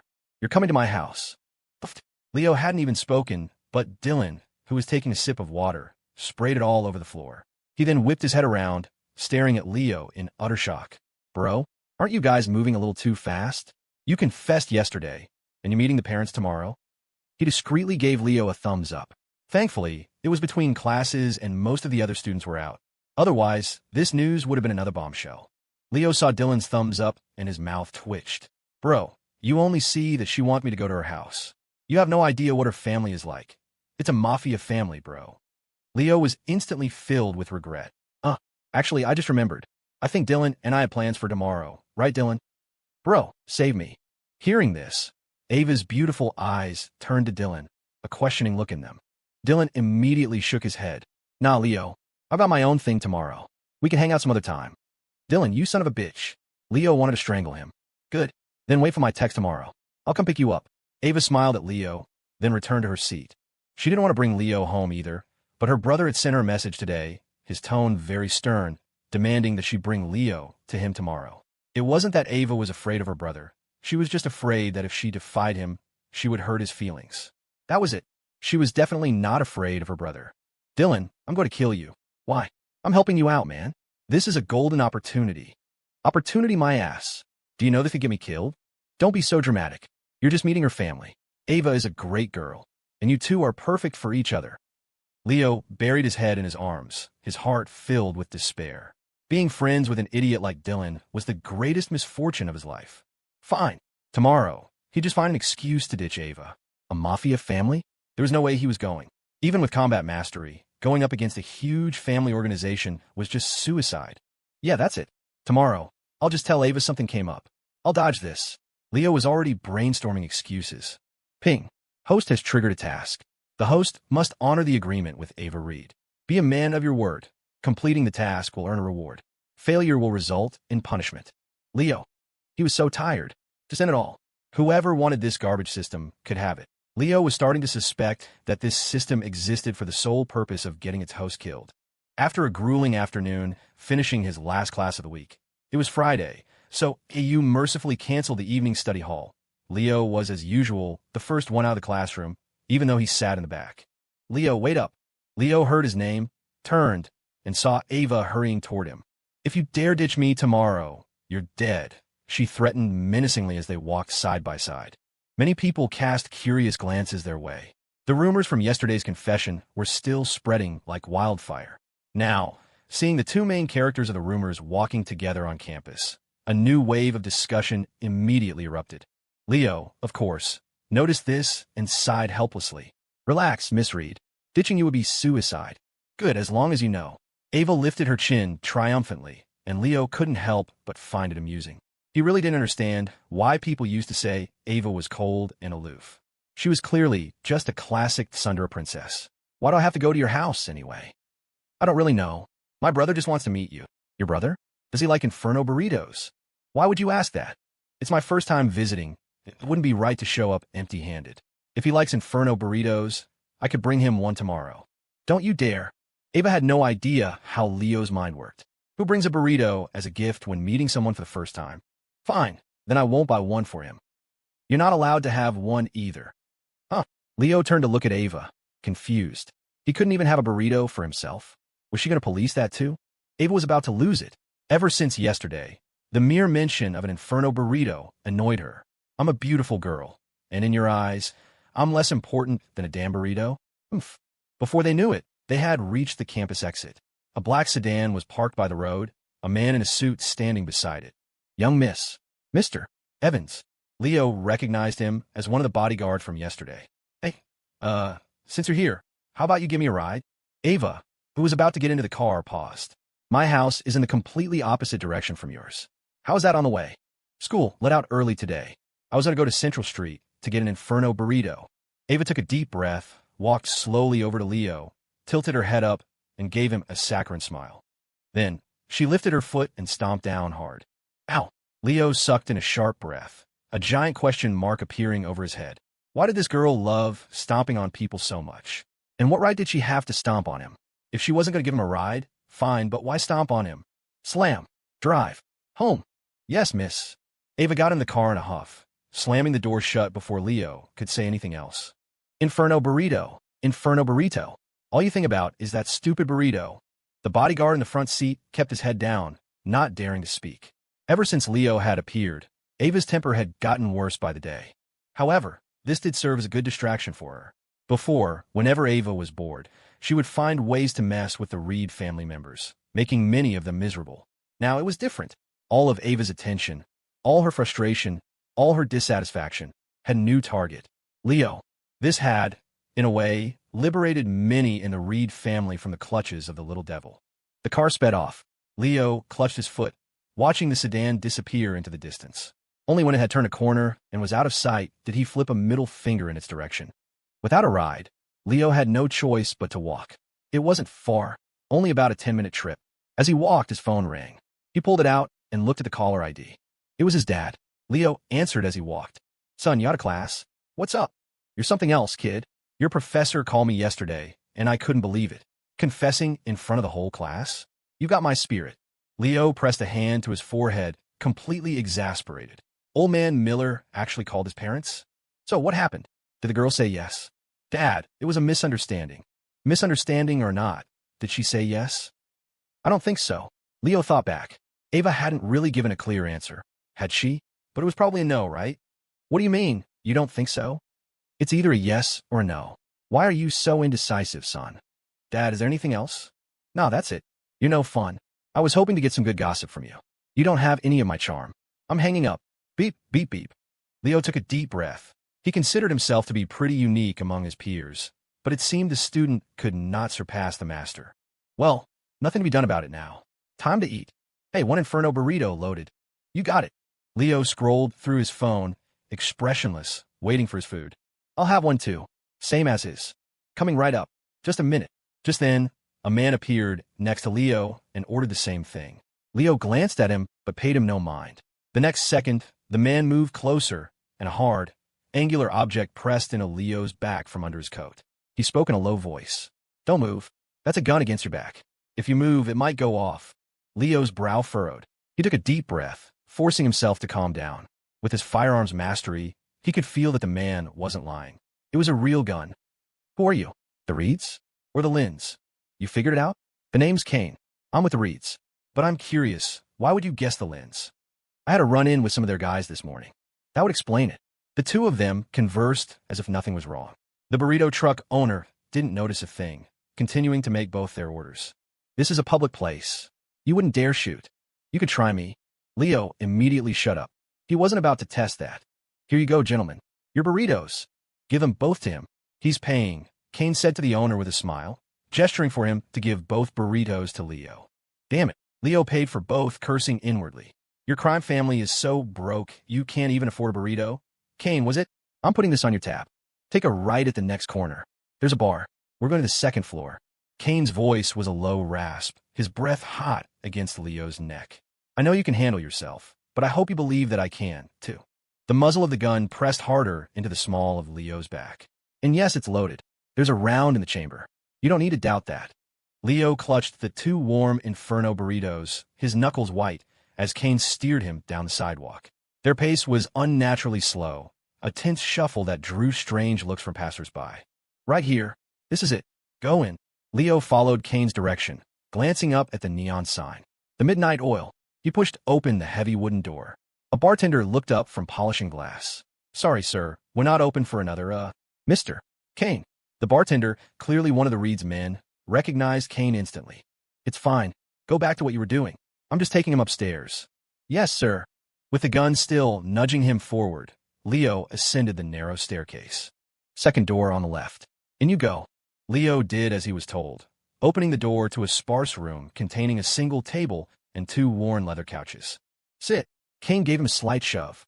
He crossed the room and sank into the couch opposite, pulling the handgun from his jacket and pointing it openly at Leo, all pretense gone. Leo set the burritos on the table between them and sat down, his face a mask of indifference as he stared into the dark, circular void of the barrel. Only now did he take a moment to really look at the man, threatening him. Kane's face was all sharp angles, his skin tanned and weathered from years in the sun. He had a crisp, military-style haircut, and his eyes were sharp and focused. Leo's first instinct was that Kane had been a soldier, and for a long time. You don't seem scared, Kane noted, his curiosity piqued by Leo's steady gaze.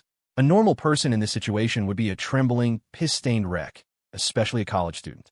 But from start to finish, Leo had been unnervingly calm. It made Kane curious about this kid. Why should I be? You're not going to shoot me. Leo's voice was casual as he unwrapped one of the Inferno burritos and took a slow, deliberate bite. Oh, and what makes you so sure of that? Because you have no reason to kill me. And if you really wanted me dead, you wouldn't have brought me here. There'd be no point. What if my plan was to bring you here and kill you quietly?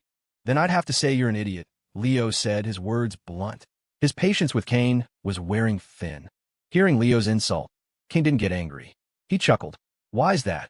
First, I'm the top-ranked freshman at my university, a contender for a national math competition medal. If I die under mysterious circumstances, the university will demand a full investigation. Second, I have no life-or-death feud with your family. I assume you're here because of what happened with Ava yesterday, which means you know I basically saved your boss's daughter's life. Plus, her brother wants to meet me tomorrow. So even if you had 100 times the balls, you wouldn't dare kill me. Third, while you did a good job of making it look like we were just walking, this entire route is blanketed in security cameras. If something happens to me, you're the number one suspect. Leo paused, lowering the burrito and fixing Kane with a smirk. Based on those 3 points, pointing that gun at me is completely pointless. Do you have the guts to pull the trigger? He leaned forward slightly. I'd even be willing to bet there are no bullets in that gun. Because if I'd suddenly made a scene on the street, and you, knowing you couldn't kill me, were caught with a loaded firearm, it wouldn't just be your ass in a sling. It would bring a world of heat down on the entire Reed family. Kane leaned forward, his eyes boring into Leo's. Suddenly, he raised the gun, aimed it squarely between Leo's eyes, and without a flicker of hesitation, pulled the trigger. Leo didn't even blink, a confident smile playing on his lips as he watched the hammer fall. Click! Just as Leo had predicted, the chamber was empty. Ha ha ha ha! Kane suddenly burst into laughter. He tossed the gun aside and pulled out a cell phone, the screen showing an active call. You heard him. The kid's too damn smart. This is as far as I could push it. Yeah, good work. Julian Reed's voice replied from the other end before the line went dead. Kane pocketed the phone, his stony expression replaced with a look of genuine admiration. The original plan, according to Julian, had been to beat the kid half to death and drag him back. But after the report from Ava's bodyguards, Julian had changed his mind. He'd sent Kane to test Leo, to see if the kid was really as special as they claimed. Not bad, kid. You got a sharp mind for someone so young. No wonder you can handle Ava's temper. Leo offered a polite, professional smile. He finished the last bite of his burrito and wiped his mouth with a napkin. So can I go now? Hey, don't be in such a hurry. Let's talk. I practically watched that girl grow up. I'm like a half-brother to her. Ugh, Leo groaned. Nothing is going on between me and Ava. Why did everyone assume they were already a couple? If he'd known it would cause this much trouble, he never would have made that stupid public confession. He'd have just let the system erase him. Damn it, system. This is all your fault. Kim wasn't buying it. He'd heard from Julian yesterday that Ava had been hugging the kid. Nothing going on. He and Julian knew Ava better than anyone. She'd never even held a boy's hand before, let alone hugged one. Kid, are you trying to be irresponsible? Kane's eyes narrowed, a dangerous glint returning. He didn't mind teaching this arrogant punk a lesson. He'd admit Leo was smart, but in Ethelberg City, brains alone weren't enough to survive. Leo immediately shot back. What do you mean, irresponsible? All I did was hug her. He never finished a sentence. The hair on his arm stood on end as he saw Kane explode from the couch, launching himself forward like a panther. Before he had time to think, Leo's combat mastery took over. He pushed off the floor with explosive force, executing a clean backflip that carried him out of the range of Kane's lunging attack. Damn, he's fast, was Kane's first thought. To his expert eyes, Leo moved like a seasoned fighter. Before Kane could press his advantage, Leo moved with blinding speed. Using the back of the couch as a springboard, he vaulted into the air, aiming a flying kick straight at Kane's head. He'd had enough of this guy. From the moment Kane had made him pay for the burritos, a slow-burning anger had been building. He tried to let it go, reminding himself that this was one of the Reed's men, practically Ava's brother. But when Kane attacked without warning, Leo's own fuse finally blew. You think just because I don't start shit, I'm just some average student? Thwack. Kane's reflexes were just as sharp. The instant Leo moved, he sensed the incoming danger. Surprised, but not panicked, he instinctively threw his arms up to shield his head, blocking the powerful kick. But Leo's attack was more than a simple kick. The moment his foot made contact, he used Kane's blocking arm as a pivot point, twisting his body a full 180 degrees in midair. His other leg snapped out like a lightning strike, connecting squarely with Kane's chest. A dull thud echoed through the room. The force of the blow sent Kane stumbling backward, tumbling once on the floor before scrambling back to his feet, his eyes wide with shock. As the Reed family's top enforcer, it had been a long time since he'd been on the losing end of a bare-knuckle fight. Yet this teenager, who didn't look particularly muscular, had just displayed a shocking level of martial skill. It was unbelievable. Who taught you to fight like that? I learned online. Online my ass. You take me for an idiot? Still, for a kid Leo's age, to have these skills meant he had a powerful natural talent for fighting. Leo just shrugged. He couldn't exactly say the system gave it to me. That sounded even less plausible than learning it online. Good technique, but not enough power, Kane said, rubbing the spot on his chest where Leo had kicked him. It didn't really hurt. Besides, your physical conditioning doesn't match your skill level. It limits you. No matter how good your technique is, without the strength and stamina to back it up, it's just a house of cards. It'll eventually collapse. Kane's tone held a trace of regret, as if he were looking at a masterpiece that hadn't been fully polished. All right, you gotta kick in. We're even. Go on, get out of here. Kane clapped his hands together, a satisfied smile on his face. He'd heard from Julian that the kid could fight, and he'd been curious. The test hadn't disappointed. Leo nodded. He knew he was outmatched physically. If the fight continued, he'd probably end up getting his ass kicked. He decided to quit while he was ahead. He walked to the table, snatched Kane's uneaten Inferno burrito, and headed for the door. Kane stared. Hey, that's my burrito. I paid for it. Leo didn't even turn around. Your burrito? In your dreams. I paid for it. If you get a single bite, my last name isn't Evans. Kane just shook his head and let out an exasperated laugh. He wasn't angry. For some reason, he found himself liking Leo's personality, his attitude. It resonated with him. Just as Leo pushed open the door, the bartender from downstairs came rushing up, out of breath. "Mr. Kane, bad news," he panted. "The Lynn Syndicate is here. It's Marcus Lynn." "What? What's he doing here?" Kane's brow furrowed. Forgetting all about Leo, he hurried down the stairs. Leo watched him go, clicking his tongue. He mused that being in a mafia wasn't easy, but it had nothing to do with him. He was just an ordinary, unremarkable student. Downstairs, a young man sat casually at the bar. He wore a perfectly tailored dark suit, swirling a brightly colored, freshly made cocktail in his hand. Clomp, clomp, clomp. The sound of footsteps on the stairs announced Kane's arrival. His eyes immediately locked onto the man at the bar. He recognized him instantly. Marcus Lynn, the current head of the Lynn Syndicate and the only son of its leader. Standing beside Marcus was a grim-faced man with a prominent scar slicing across his cheek. He was Marcus's personal bodyguard, a ruthless enforcer for the syndicate known only as Scar. Kane's eyes darted around the room. Besides Marcus and Scar, he saw no other syndicate members. Just the two of them? It was surprising, but it fit Marcus's profile. The man was known for being audacious and unpredictable. Marcus turned as Kane approached, a slow smile spreading across his face. His voice was a low purr. "I rather like the drinks here. The name is good, too. The Midnight Oil. It suits my tastes." He took a sip of his cocktail, a look of bliss on his face. Kane was used to Marcus's theatrics. His own expression was stony. "What are you doing here, Marcus?" "Nothing special. Just passing through. Heard you were here, and thought I'd stop by to say hello." "To say hello? Aren't you afraid I'll have you killed right here?" "Would you dare?" Marcus sneered. "You kill me, and the Lynn Syndicate and the Reed family go to all-out war. The summit to decide the Apex family is only a month away. At such a sensitive time, you wouldn't dare touch me." Kane's frown deepened. Marcus was right. As much as he despised the man, he couldn't make a move right now. "Don't be so tense. You're always so serious." Marcus set his glass down and stood up. "I came here specifically to give you a top-secret piece of information.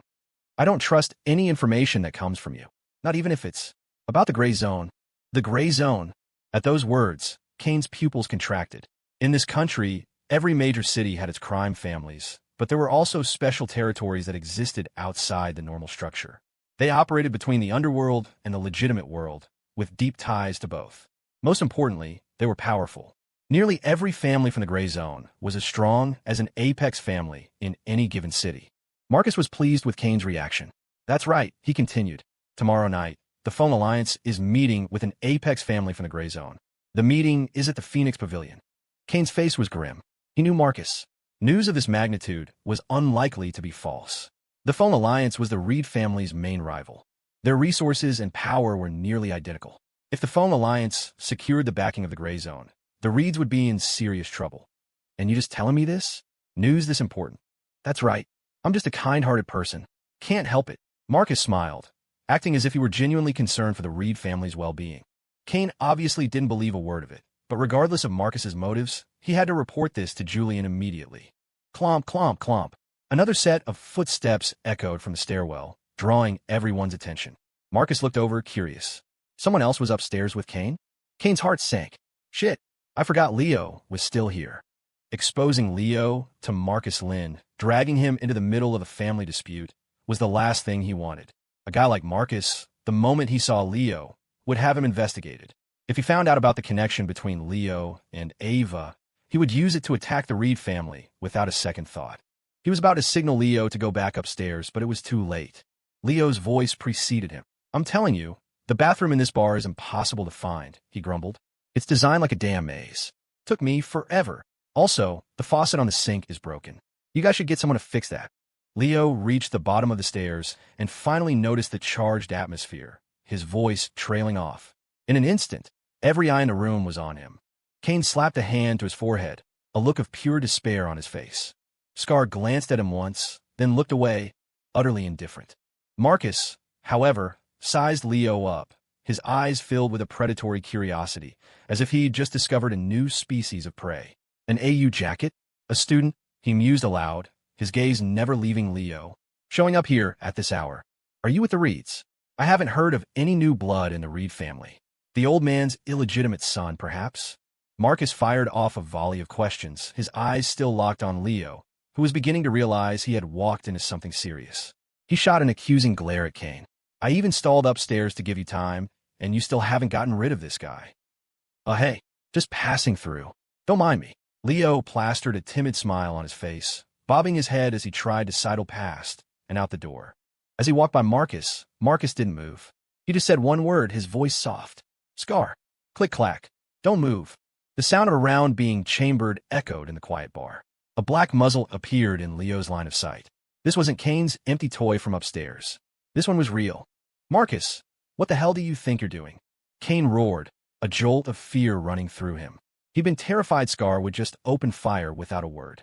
He didn't care about himself, but he couldn't explain a dead kid to Julian and Ava. More than that, for the Lynn Syndicate to kill someone in a Reed-owned establishment right in front of him was a direct and unforgivable insult. Seeing Kane so worked up only made Marcus more excited. It confirmed his suspicion that this student was someone special. Ping. Host has triggered a mission. Please rely on your own strength and courage to escape this perilous situation. Mission completion will be rewarded. Failure will result in punishment. The system's voice chimed in his head, but Leo's expression remained unchanged. Even without the system's prompt, he had no intention of just walking away. Being held at gunpoint time and time again was starting to seriously piss him off. Kane was one thing. The gun was empty, there was no real malice, and there was the connection to Ava. But this scarred-up goon? Who the hell did he think he was? Pointing a gun at him. Marcus, let him go. He's not one of ours. He's just a student, Kane said, his eyes hard. He couldn't be sure if Marcus would actually have him killed. Marcus was a wild card, his actions impossible to predict, but they were always surprising, always shocking. It was a big part of how the Lynn Syndicate had grown so powerful, so quickly. Marcus ignored Kane, turning to speak to Leo's back. Hey, student, don't be in such a rush to leave. Let's talk, shall we? His tone was conversational, but it held no room for negotiation. Leo didn't answer him. He lifted his head slightly, his 6-foot frame nearly matching Scar's. His eyes, now devoid of all emotion, locked onto the bodyguard. I hate having guns pointed at me. Leo's voice was low and menacing. Scar's lip curled into a contemptuous sneer, his eyes mocking. Oh, and what are you going to do about it? Fight back. He didn't take Leo seriously at all. In his eyes, Leo was just a normal kid. Leo took a deep breath, as if calming himself. Then, he slowly turned around, answering Marcus as he moved. Talk. What do you want to talk about? Just as his body was halfway through the turn, every muscle tightened, coiling like a panther about to strike. Suddenly, Leo dropped into a low crouch, his movement a blur of speed that caused the gun aimed at his chest to lose its target. Scar froze for a split second, completely unprepared for the kid to actually fight back. That split second was all Leo needed. As Scar tried to re-aim, a searing pain shot through his wrist, as if it had been caught in a steel vise. The next moment, Leo twisted sharply, snapping the bone. The gun fell from his limp hand. Leo's reflexes were faster. He caught the falling pistol seamlessly. There was no hesitation. A feral look flashed in Leo's eyes. He made his decision. Aiming at Scar's thigh, he pulled the trigger. Bang! The deafening report of the gunshot ripped through the bar. Arg! A raw scream of agony followed as Scar collapsed, the pain from his shattered wrist compounded by the agony of a bullet tearing through his leg. No matter how tough he was, he could only writhe on the floor and howl. But Leo wasn't finished. He spun around, leveling the gun at the stunned Marcus Lynn, and spoke, his voice flat and empty. Now, you still want to talk? The bar fell utterly silent. The staff stared, paralyzed by the scene unfolding before them. Marcus looked dazed, as if he couldn't process what had just happened, as if it were all a bad dream. Kane swallowed hard, his throat dry. Leo's actions had completely floored him. He could tell that this was the first time Leo had ever shot someone.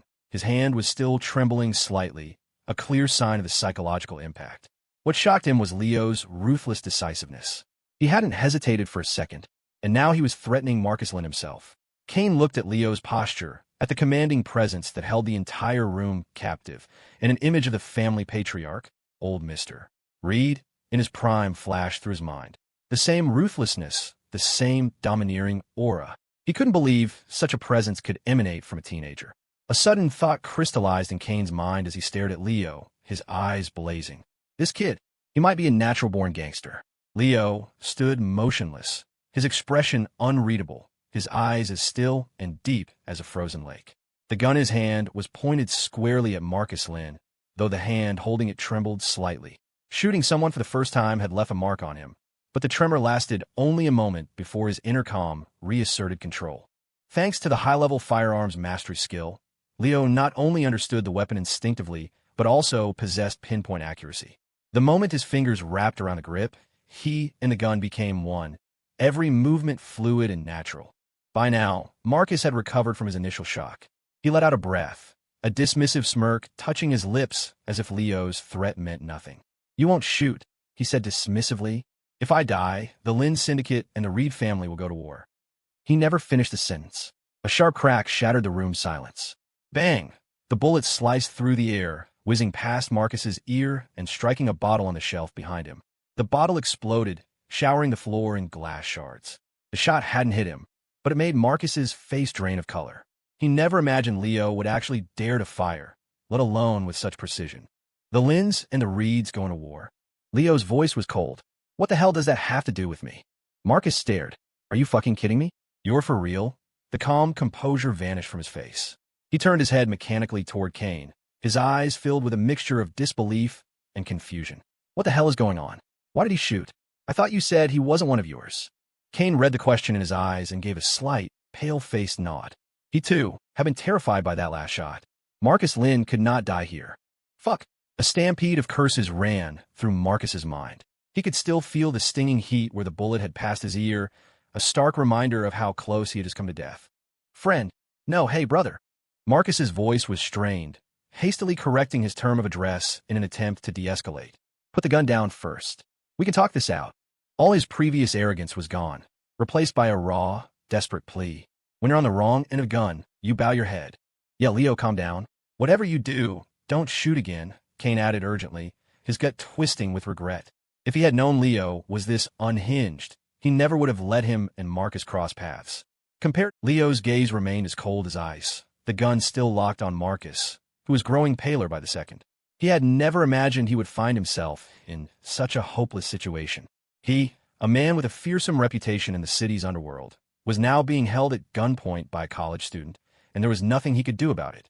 After a long moment, Leo took a deep breath and slowly lowered the gun. He had weighed the consequences and decided to let Marcus live. For one, he didn't actually want to kill anyone, even a gangster.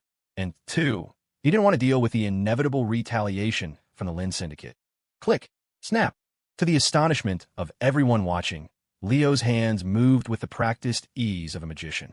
He swiftly ejected the magazine, then tossed the now unloaded pistol toward Marcus.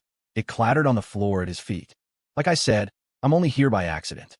I have no interest in getting involved in your family business," Leo said, pausing for effect. "Consider today's 2 bullets a warning. Don't come looking for trouble with me, and I won't go looking for it with you." He shook the magazine in his hand. The bullets slid out, one by one, hitting the floor with sharp clicks until only a single round remained. Leo pinched the last bullet between 2 fingers and slowly held it up in front of Marcus's face. "If you're thinking about getting revenge later, this bullet will be the last thing that goes through your head." The room was stunned into silence. No one could believe these words were coming from a student. The atmosphere became thick and suffocating, as if the air itself had frozen. This was no longer a warning. It was a threat. Leo Evans was threatening Marcus Lynn, the head of the Lynn Syndicate, one of Ethelberg's most powerful crime families. "This kid, he's a genuine psycho," Kane muttered to himself. He couldn't think of any other word to describe Leo in that moment. Amidst the silence, Leo pocketed the single bullet, turned, and walked out the door without a backward glance. The terrified staff scrambled out of his way. They all knew that this seemingly ordinary young man was, without a doubt, a stone-cold killer. After he left, a strange sound broke the silence of the bar. It started as a low chuckle, then grew, like the growl of a beast lurking in the dark. "Hit, hit! Ha ha ha!" Marcus's laughter echoed through the room. Still laughing, he bent down and picked up the gun Leo had thrown, stroking the cold steel, a twisted, bizarre smile spreading across his face. He looked up at Kane, his tone laced with a strange excitement. "That kid, he's not one of yours, right, Kane?" Kane hesitated. "Not exactly." "Good." Marcus bit out the word, his eyes flashing with a feral, manic light. He stared at the empty doorway, as if his gaze could pierce through space and time to follow Leo's departing figure. "Let me see my own brains, huh?" Marcus whispered to himself. "This is just too interesting." He turned back to Kane. "You think he'll regret not killing me today?" Kane remained silent, But Marcus didn't seem to need an answer. I bet he will, he continued, his voice rising. He will definitely regret not killing me today. With that, he strode out, not even sparing a glance for Scar, who had long since passed out from the pain. With a shattered wrist and a bullet in his leg, Scar would never be the enforcer he once was. The Lynn Syndicate had no use for worthless men. You guys, Kane said to the staff, get Scar out of here, clean this place up, and close for the night. He watched Marcus's retreating back, a massive headache forming. Everything that happened here tonight had to be reported to Julian immediately. They had to decide, and fast, whether they were going to protect Leo Evans. In Kane's opinion, after what Leo had shown tonight, he was worth the Reed family's full support. And if they couldn't win him over, they absolutely could not afford to make him an enemy. Leo walked home under a sky that had turned completely black. A bone-deep weariness was setting in. Since the system had appeared, his life had been one complication after another. He had a sinking feeling that no matter how hard he tried to avoid it, trouble would always find him. Is this destiny, or am I just overthinking things? Ping. Congratulations, host, on completing the mission. You have received a random reward, drawing random reward. The system's voice chimed in, but Leo felt numb to it. A minute ticked by, then another. The notification for the reward itself didn't come, and he frowned, a flicker of confusion rising. What's taking so long? As if hearing his thoughts, the system's voice sounded again. Congratulations, host. You have drawn a special reward, a blank skill slate. Blank skill slates are extremely rare. Upon use, they will provide the host with the skill most needed at the current moment. Use blank skill slate now? Leo's eyes widened. Yes, he answered in his mind without hesitation. Blank skill slate successfully used. Congratulations, host. You have acquired the high-tier skill, Enhanced Physiology. In an instant, an unprecedented surge of power flooded his body. Leo could feel every cell thrumming with vitality. His steps felt impossibly light. Though his muscles hadn't visibly changed, he could feel an immense energy coiled within every contraction and extension. Whip! He threw a casual punch at the air, and it produced a sharp gust of wind. It was as if he'd been completely reborn. If the Kane from a few hours ago had faced the Leo of right now, that one kick would have landed him in the ICU. Leo's mood lifted considerably. Enhanced Physiology was exactly what he needed, shoring up his greatest weakness, his physical conditioning. Combined with his combat mastery, he was now effectively fearless in any fight that didn't involve firearms. He got home around 8:30. Tomorrow was the start of a rare weekend. He didn't know when Ava was picking him up, but he planned to sleep in until he woke up naturally.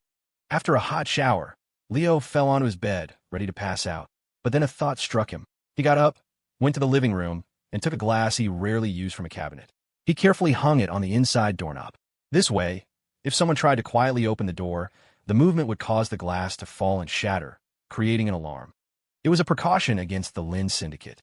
He had no idea if midnight assassinations were part of their business model, but it was better to be safe than sorry. After double-checking that the door was deadbolt, Leo finally went to sleep. Meanwhile, in Julian Reed's study at the Reed estate, Julian sat on a plush sofa, one leg crossed over the other, a cigarette burning slowly between his fingers. Smoke swirled around his face, making his thoughtful expression seem even more profound. Across from him, Kane sat with a grim look on his face. And that's what happened. I doubt Marcus will let this go. Should we do something to protect Leo? Kane was firmly in the pro-Leo camp. He believed that if Leo could be persuaded to join the Reeds, it would be a massive boost to their power. Julian didn't speak, lost in thought. The events Kane described were so outlandish that if he hadn't known Kane for years, he would have thought it was a prank. After a long silence, Julian tapped his fingers on the table.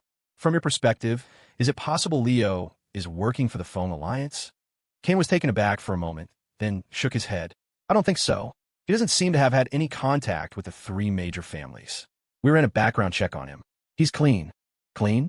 You mean his student identity? Julian let out a small, humorless laugh and shook his head. A student who could get the better of you in a hand-to-hand fight, a student who could disable Scar so cleanly and then threaten Marcus Lynn at gunpoint, a student who is so proficient with firearms that he not only has terrifying accuracy, but can also field strip a pistol like a party trick right in front of you. As Julian laid out the points, sweat beaded on Kane's forehead. He hadn't thought about it that deeply. He had only seen how special Leo was, not questioned how a mere student could possess such capabilities.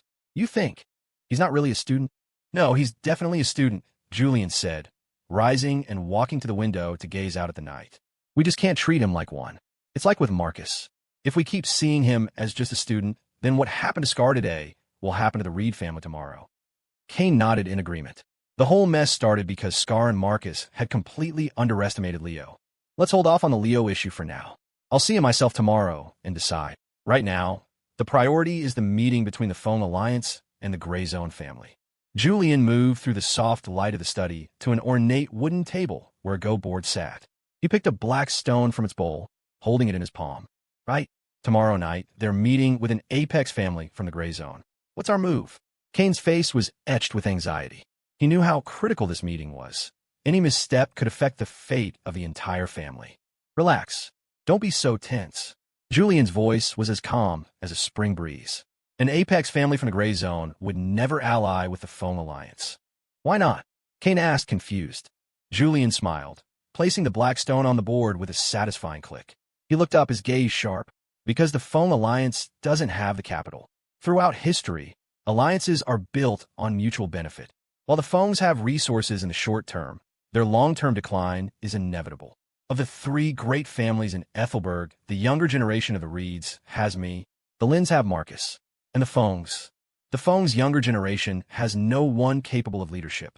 To this day, the old patriarch, Victor Foam, is still calling the shots. Any apex family from the Gray Zone with half a brain isn't going to invest in a family that's doomed to fail. Julian's analysis cleared up most of Kane's confusion, but one question remained. If they aren't going to ally with the Foams, why would they arrange a meeting? Julian chuckled. They don't want to meet the Foam Alliance. They want to meet all three of Ethelberg's families. They deliberately leaked the news of this meeting to force our hand and the Lynns. They knew that once we found out, we would do whatever it takes to be at the Phoenix Pavilion. That way, they get to meet the leaders of all three families at once and achieve their real objective. I imagine Marcus figured that out, too. That's why he told you. Kane nodded, a wave of understanding washing over him. He looked at Julian with admiration and a profound sense of relief. Thank God the Reed family had Julian Reed. Without him, the Reeds would never have been able to consistently outmaneuver the Lynn Syndicate all these years. Just then, Julian's hand, which had been toying with the ghost stones, paused. A slight, knowing smile touched his lips, and a glint appeared in his eyes. In that case, he murmured, tomorrow presents a perfect opportunity. The next day, sunlight streamed through the window. Leo slowly opened his eyes, still hazy with sleep. He fumbled for his phone. The screen read 7:00 a.m. For a college student, this was an absurdly early hour. He intended to fall back asleep. His internal clock was usually set for a deep REM cycle at this time, but no matter how he tossed and turned, he couldn't. This sudden, sharp wakefulness was completely alien to him. On any other day, he would have slept until at least noon. Where was the college student who woke up at 7 in the morning naturally? Could it be the enhanced physiology? After thinking it over, it was the only explanation that made sense. The high-tier skill didn't just give him more strength. It was a comprehensive upgrade. It made his cells more active and boosted his metabolism, which in turn significantly reduced his need for sleep. In other words, while a normal person needed 8 hours, Leo could now function at peak mental and physical capacity with 6 hours or even less. TCH, what a garbage skill. Robbing me of the simple pleasure of sleeping in, he muttered to himself. Resigned, he got up, washed his face, and went downstairs to grab breakfast. Morning. The usual. 1 order of soup dumplings and a soy milk, he said to the owner of the small breakfast joint. You got it. Have a seat. It'll be right out. The owner responded warmly, already moving with practice speed. Leo found a seat by the window. A few minutes later, the owner brought over a steaming bamboo basket of dumplings, followed by a hot bowl of soy milk. Thanks. While eating, Leo scrolled through his phone. He noticed Professor Miller had sent a message to the class Discord server last night that he'd missed. An outing? Since when has AU organized stuff like this? He read the message. Apparently, to alleviate the academic pressure on the freshmen, the university was organizing a trip next week. They had even gone so far as to book out Ethelberg's largest amusement park for the day. Is a university really that generous? Leo was skeptical, but then it clicked. The Department of Education is probably leaning on them. They'll likely try to win some most beautiful campus award or some other bullshit. What he found interesting was that Professor Miller had stated the event was completely voluntary. Anyone who wanted to go had to sign up on the server and also sign a liability waiver, absolving the school of any responsibility for accidents. Leo casually scrolled through the replies. His mouth twitched. Not a single person has signed up. What are they all waiting for? He didn't care. It was rare for the school to spend money like this, and he wasn't going to miss out. He typed his name into the chat. Almost the second he hit send, several other messages popped up in the channel, all signing up. He noticed Dylan Miller's name was right after his, posted only a few seconds later. These bastards. Were they all just waiting for someone else to go first? Leo shook his head, half annoyed and half amused. He finished his breakfast, paid, and went home to study. Yes, you read that right. Study. Even though his grades were already top of the class, he still made time every day to work through a couple of problems from previous year's competitions to prepare. At 11, his phone rang. It was Ava. Leo, you degenerate. Are you awake yet? Ava's clear, ethereal voice came through the speaker, making Leo pause for a second. I'm awake. And can we please try a different nickname? No. Be at the entrance to your apartment complex in 10 minutes. I'm picking you up. If you're not there, you're dead. She hung up before he could reply. Beep, beep, beep. Leo put down his phone and sighed. That temper of hers was a lost cause.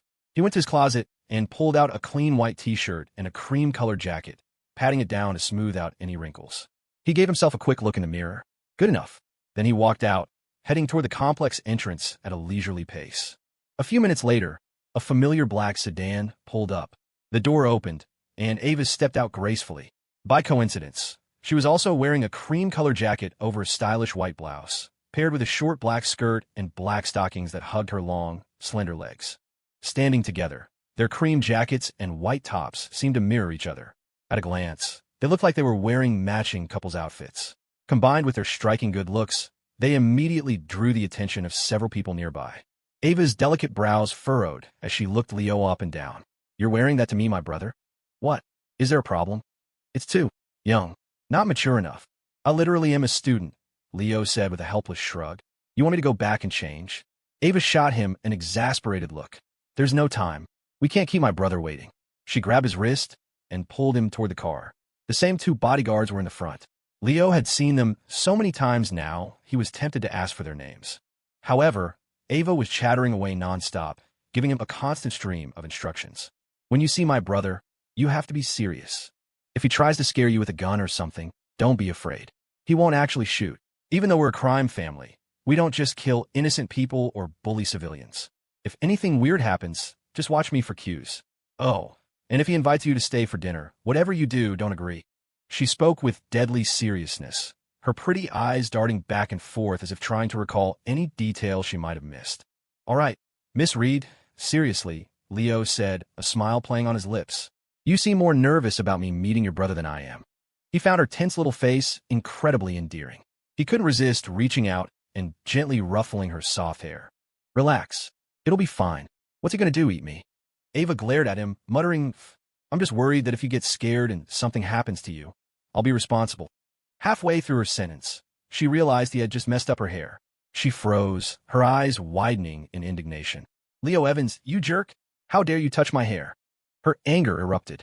She started swinging her little fists at him.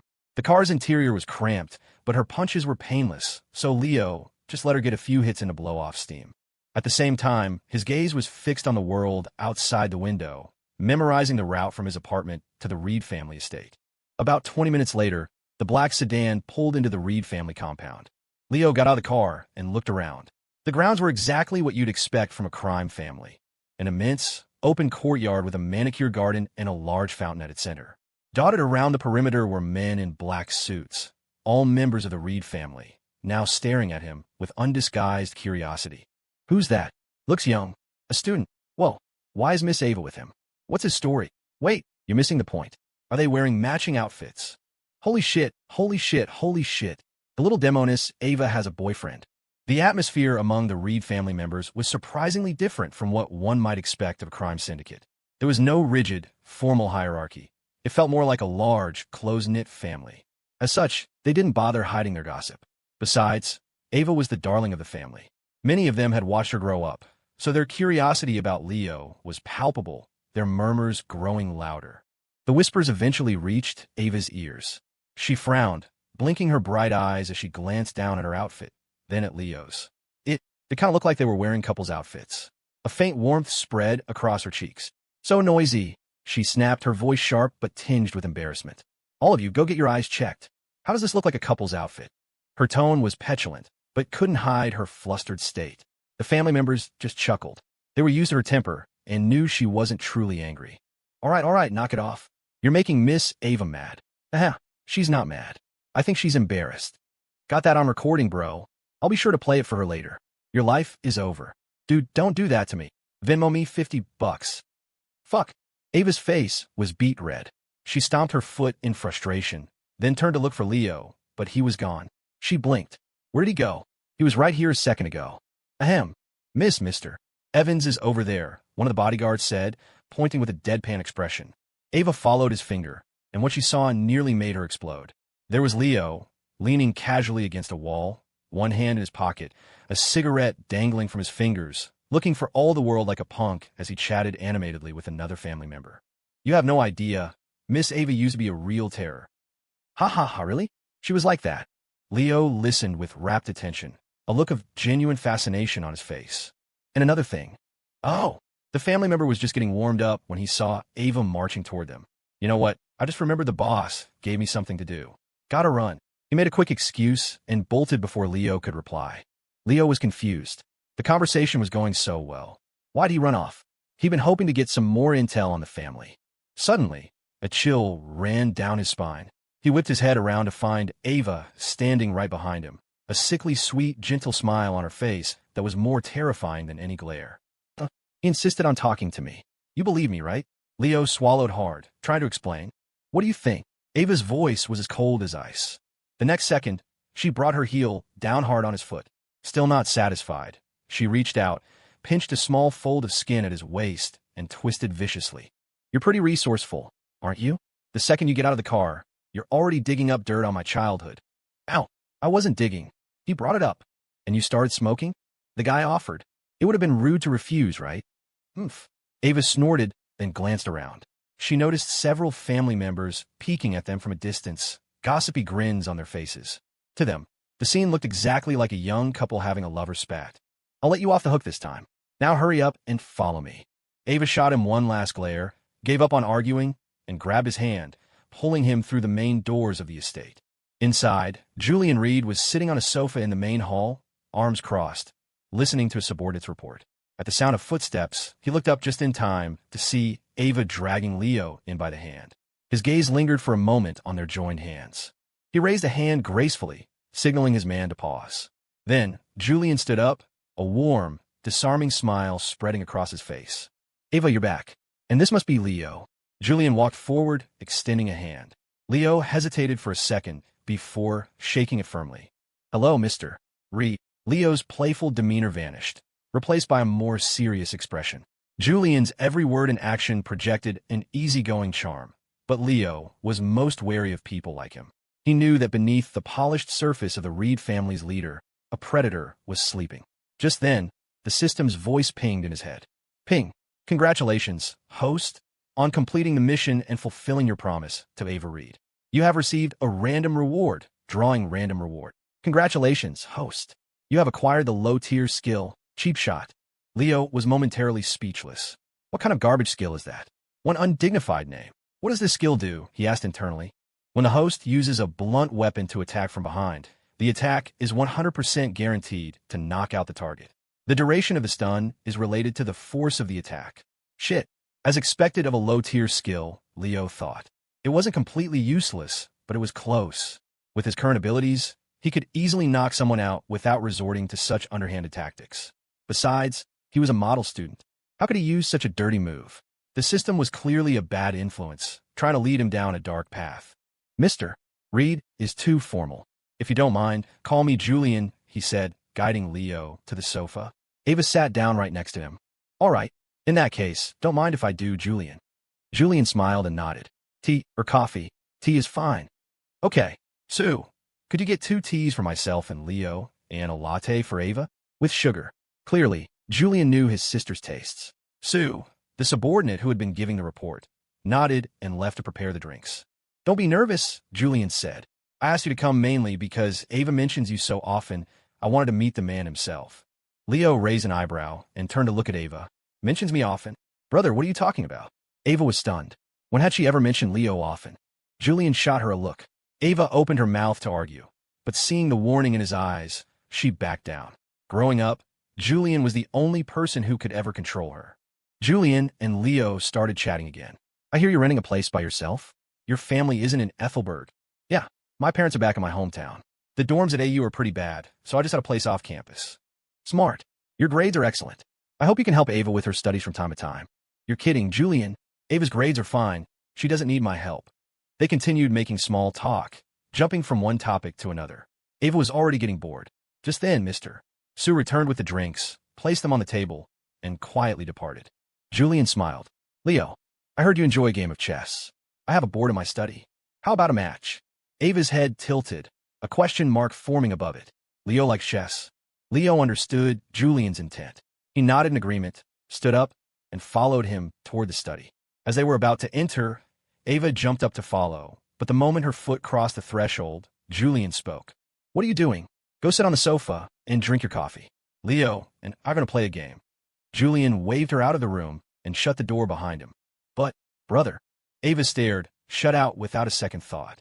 She wanted to bang on the door and demand to be let in, but as she raised her hand, her courage failed her. She stomped her foot in frustration, ran back to the sofa, and started muttering curses at her brother between sips of coffee. Inside the study, Leo and Julian sat across from each other at the Go board, its surface still empty. Julian placed the first black stone. There are some things that are difficult to discuss in front of Ava, he said. Leo followed with a white stone, nodding in understanding. I get it. They continued placing stones, their game evenly matched. Leo's skills were decent, and he was holding his own against Julian. Between the clicks of the stones, they got down to business. Kane told me everything that happened at the bar yesterday. Knowing Marcus, he'll definitely retaliate. And I told him if he wants revenge, I'll let him see his own brains. Whether you have the ability to do that is another question. What I'm curious about is where you learned all this. Your fighting skills, your familiarity with firearms. Where did it come from? I told Kane, I learned online. If you don't want to say, that's fine. It's not important. I only want to ask you one thing. What's that? Are you genuinely serious about Ava? The question made Leo's fingers freeze over the board. He looked up at Julian in surprise. Julian met his gaze, his eyes unwavering. Ava is different with you. Everyone in our family can see it. Maybe the girl doesn't even realize it herself, but I'm certain you hold a special place in her heart. So I want to know what you think of her. He paused, then added, think carefully before you answer. I'm very good at telling when someone is lying. Leo fell into a deep silence, a storm of complex emotions churning within him. What exactly did he feel for Ava? The room was quiet. Julian didn't rush him, simply toying with a game piece as he waited. After a long time, Leo placed a stone on the board. I don't know, he finally said. I don't know what I feel for her. Ever since that accidental confession, it feels like we've been tied together by some invisible string. When I see her angry, I find it cute. When I hug her, my heart races. If she were ever truly hurt or bullied, I think I'd become even more furious than I was in that bar yesterday. I find myself thinking about her face at random times. When I wake up from a nap in class, I instinctively look toward her seat. Even if I've made plans with my friends to spend the day gaming, if she asks for something, I'll ditch them without a second thought. It was the first time he had ever articulated these thoughts aloud. Leo looked up and met Julian's gaze. I've never been in a relationship, so I don't know if this counts as like, but if it does, then I think I like Ava. Julian listened intently, a faint smile playing on his lips. He could tell Leo's words were coming straight from the heart. Have you ever said any of this to her? No. Julian nodded. Of course not. If he had, his foolish little sister would have probably fallen for him completely by now. He didn't press the topic further. He had the answer he was looking for. The two fell silent again, focusing on the game. On the board, Leo's position was slowly deteriorating. What do you think of the Reed family? Julian asked, placing another stone. Leo thought for a moment. You're different. Not what I imagined a crime family would be like. Oh, and what did you imagine? Julian asked, curious. Cold-blooded, ruthless. A rigid hierarchy. Cruel, preying on the weak. Leo listed off a series of cliches. But I haven't seen any of that here. Sometimes, I don't even think you guys are gangsters at all. Julian couldn't help but laugh. You're not wrong. That's what outsiders say about us, too. We call ourselves a crime family, but we rarely do anything criminal. It has to do with why my father started the family in the first place. Years ago, my father offended a powerful family and was backed into a corner. He had to build his own strength to protect himself. But as he made more enemies, He had no choice but to use harsher methods to fight back. Over time, the outside world branded the Reeds as a crime family. Leo nodded. So, the Reed family had earned its reputation fighting against other crime families. As the Go board filled with stones, the state of the game became clear. Leo looked at the board with a wry smile. His defeat was inevitable. While his skills were solid, they were no match for Julian's. He could also sense that Julian wasn't even playing at full strength. Otherwise, the game would have ended long ago. He wished the system would grant him a Go mastery skill right now, just so he could wipe that confident look off Julian's face. With the game over, Julian looked directly at Leo. What are your plans for the future? Leo shook his head slightly. I don't know. Take it one step at a time, I guess. I'd really like to go back to my old, quiet life. Julian chuckled, his gaze sharp. But you know that's impossible now. Whatever your reasons were for hiding your abilities in the past, the moment Marcus Lynn noticed you, your quiet life was over. Even if you killed Marcus, that fact wouldn't change. Leo nodded silently. He knew it was true. He just didn't want to face it. Everything had happened too suddenly. The appearance of the system, the strange and confusing feelings for Ava, the feud with Marcus. It all stemmed from that one public confession. Sometimes he wondered, if he had confessed to someone else that day, would his life still be this complicated? But then, whenever he saw Ava, a strange sense of relief would wash over him. If it hadn't been her, he knew he would have regretted it. This contradiction was enough to make him laugh and cry at the same time. Julian sensed Leo's inner conflict. He cut straight to the point. Leo, will you join the Reed family? Leo's eyes widened in surprise. Julian continued, his voice steady and serious. As long as you can promise to treat Ava with all your heart, if you join us, I, Julian Reed, can guarantee that no one in Ethelberg City will ever be able to disturb your lives. Not even the apex families from the gray zone. Anyone who touches you dies. Julian's eyes flashed with a piercing light. He stared at Leo, his tone filled with an arrogant confidence. Leo knew that this was the real Julian Reed, the true king of the family. He remained silent, and Julian waited patiently for his answer. After a long, thoughtful pause, Leo finally shook his head. Julian's brow furrowed as he stood up, his voice taking on a harder edge. Are you refusing me? Aren't you worried that by doing so, you'll make an enemy of the Reed family? Leo stood as well, meeting Julian's intense gaze. I won't join any family, he said earnestly, and being under your protection. For me, that would be a cage. The Reed family is different. We wouldn't ask anything of you. I know, but how do I put this? Leo paused. I'm the kind of person who needs 100% freedom. I want my destiny to be in my own hands, not controlled by any outside force. My refusal isn't an act of hostility. I simply don't want to join. That's my only reason. As for Ava, I'm happy to let things with her develop naturally. The reason I'm willing to look out for her and care about her is because she's Ava, not because of your family's resources. When Leo finished, Julian's hawk-like eyes bored into him, and the tension in the room became thick enough to cut with a knife. Ha ha ha ha ha. Then, after a long silence, Julian suddenly broke into a hearty laugh. He walked over and clapped Leo on the shoulder, his eyes filled with admiration. That girl's got good taste after all. And you didn't disappoint me. Julian smiled. If you had actually accepted my offer just now, I would have been incredibly disappointed. I would have thrown you out and made sure Ava never saw you again. A truly strong person never settles for living under someone else's shadow. And if you were truly thinking about what's best for Ava, you would never accept my help. Julian nodded repeatedly, clearly pleased with Leo's answer. Leo, I rarely trust people, and I rarely approve of them. Honestly, before you came here today, I had a lot of doubts about you. But now, I'm willing to set those doubts aside and trust you, because my judgment, since I was a child, has never once been wrong. A warmth spread through Leo's chest. He could feel the sincerity in Julian's words. This trust and recognition gave him a new perspective on the Reed family. With someone like Julian at the helm, it was no wonder they feared no other crime family. Knock, knock, knock. A sharp knock on the door broke the silence. Come in, Julian said simply. The door opened to reveal a familiar face, Kane. Leo also noticed Ava peeking out from behind him, her bright eyes filled with curiosity as she tried to see into the study. Kane's gaze flickered over Leo before settling on Julian. It's about time, he said in a low voice. Victor Fong has arrived at the Phoenix Pavilion. The Lins are on the move, too. Julian nodded. He thought for a moment, then turned to Leo. I'm going to need you to come with us to a place and keep an eye on Ava. Where? The Phoenix Pavilion, Julian answered bluntly. Tonight, the Lin Syndicate and the Fong Alliance will both be there. Brother, Ava cried out, suddenly panicked. This is family business. It's one thing for me to go, but why are you making Leo come? Leo frowned slightly. Fine, but you have to tell me why. I'll explain in the car. With that, the group left the study. Julian gently pinched Ava's cheek, comforting her in a low voice. Relax, Ava. We're not going to hurt your little boyfriend.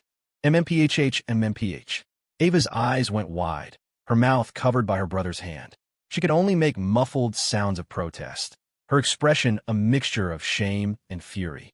My little boyfriend? Julian, you asshole. She wondered what the two of them had been plotting in the study to make her brother act so strangely. Seeing Ava's predicament, Leo couldn't help but chuckle. He never thought he'd see the day when the fearless Ava Reed was so thoroughly managed by her own brother. The sight was just too amusing. An hour later, the Reed family's fleet of black cars was parked in an orderly line in front of the Phoenix Pavilion. Ava got out of one of them alone, her face a cold mask of anger. Fine, bring Leo along, but then you lock yourselves in a car to whisper secrets and don't let me listen, she muttered under her breath. On the way here, Julian had insisted that he and Leo ride in one car, while Ava rode with Kane in another. His decision was final. The entire drive had been an ordeal for Kane, who had to endure an angry Ava, nodding along and even occasionally joining in her complaints against Julian and Leo just to keep the peace. Her incessant muttering had given him a splitting headache. At the same time, the door to the other car opened, and Leo and Julian stepped out. Leo gave Julian a nod, then walked directly over to Ava. What's wrong? Who made you so angry? He asked, a playful glint in his eye as he gently pinched her cheek. Smack! Ava slapped his hand away, her eyes flashing. What were you and my brother whispering about in the car? What secrets couldn't I, his own sister here? Leo smiled easily. Nothing much. He just told me to protect you. I don't believe you for a second. Ava huffed, then tried to stomp on his foot. This time, however, Leo was ready and sidestepped her attack with ease. We should get moving, Kane said, having received a signal from Julian. Ava took the opportunity to give Leo's side a vicious pinch. I'll deal with you later, she hissed, then stormed ahead. Julian now stood at the head of their group, dressed in a long black coat. His handsome face was grim, radiating an authority that was completely different from the warm, approachable man back at the estate. This was Julian the leader, cold and calculating, projecting an aura that commanded respect. Behind him, a dozen Reed family members stood in neat formation, their eyes fixed on him. Julian's gaze swept over them. I'm counting on all of you tonight, he said, his voice low. Don't say that, Mr. Reed, they replied in unison, their voices filled with loyalty. Let's go, Julian said. He led the way into the Phoenix Pavilion. Bringing up the rear beside Ava, Leo watched Julian's back, his own eyes sharp with anticipation. He remembered the plan Julian had laid out for him in the car. He knew the show was about to begin. Tonight, the Reed family was going to shake the foundations of Ethelberg's underworld, and maybe even burn it all down. The Phoenix Pavilion's top-floor banquet hall was a scene of understated elegance, bathed in the soft glow of chandeliers. Members of the Fong Alliance and the Lin Syndicate were already present, all dressed in formal black suits.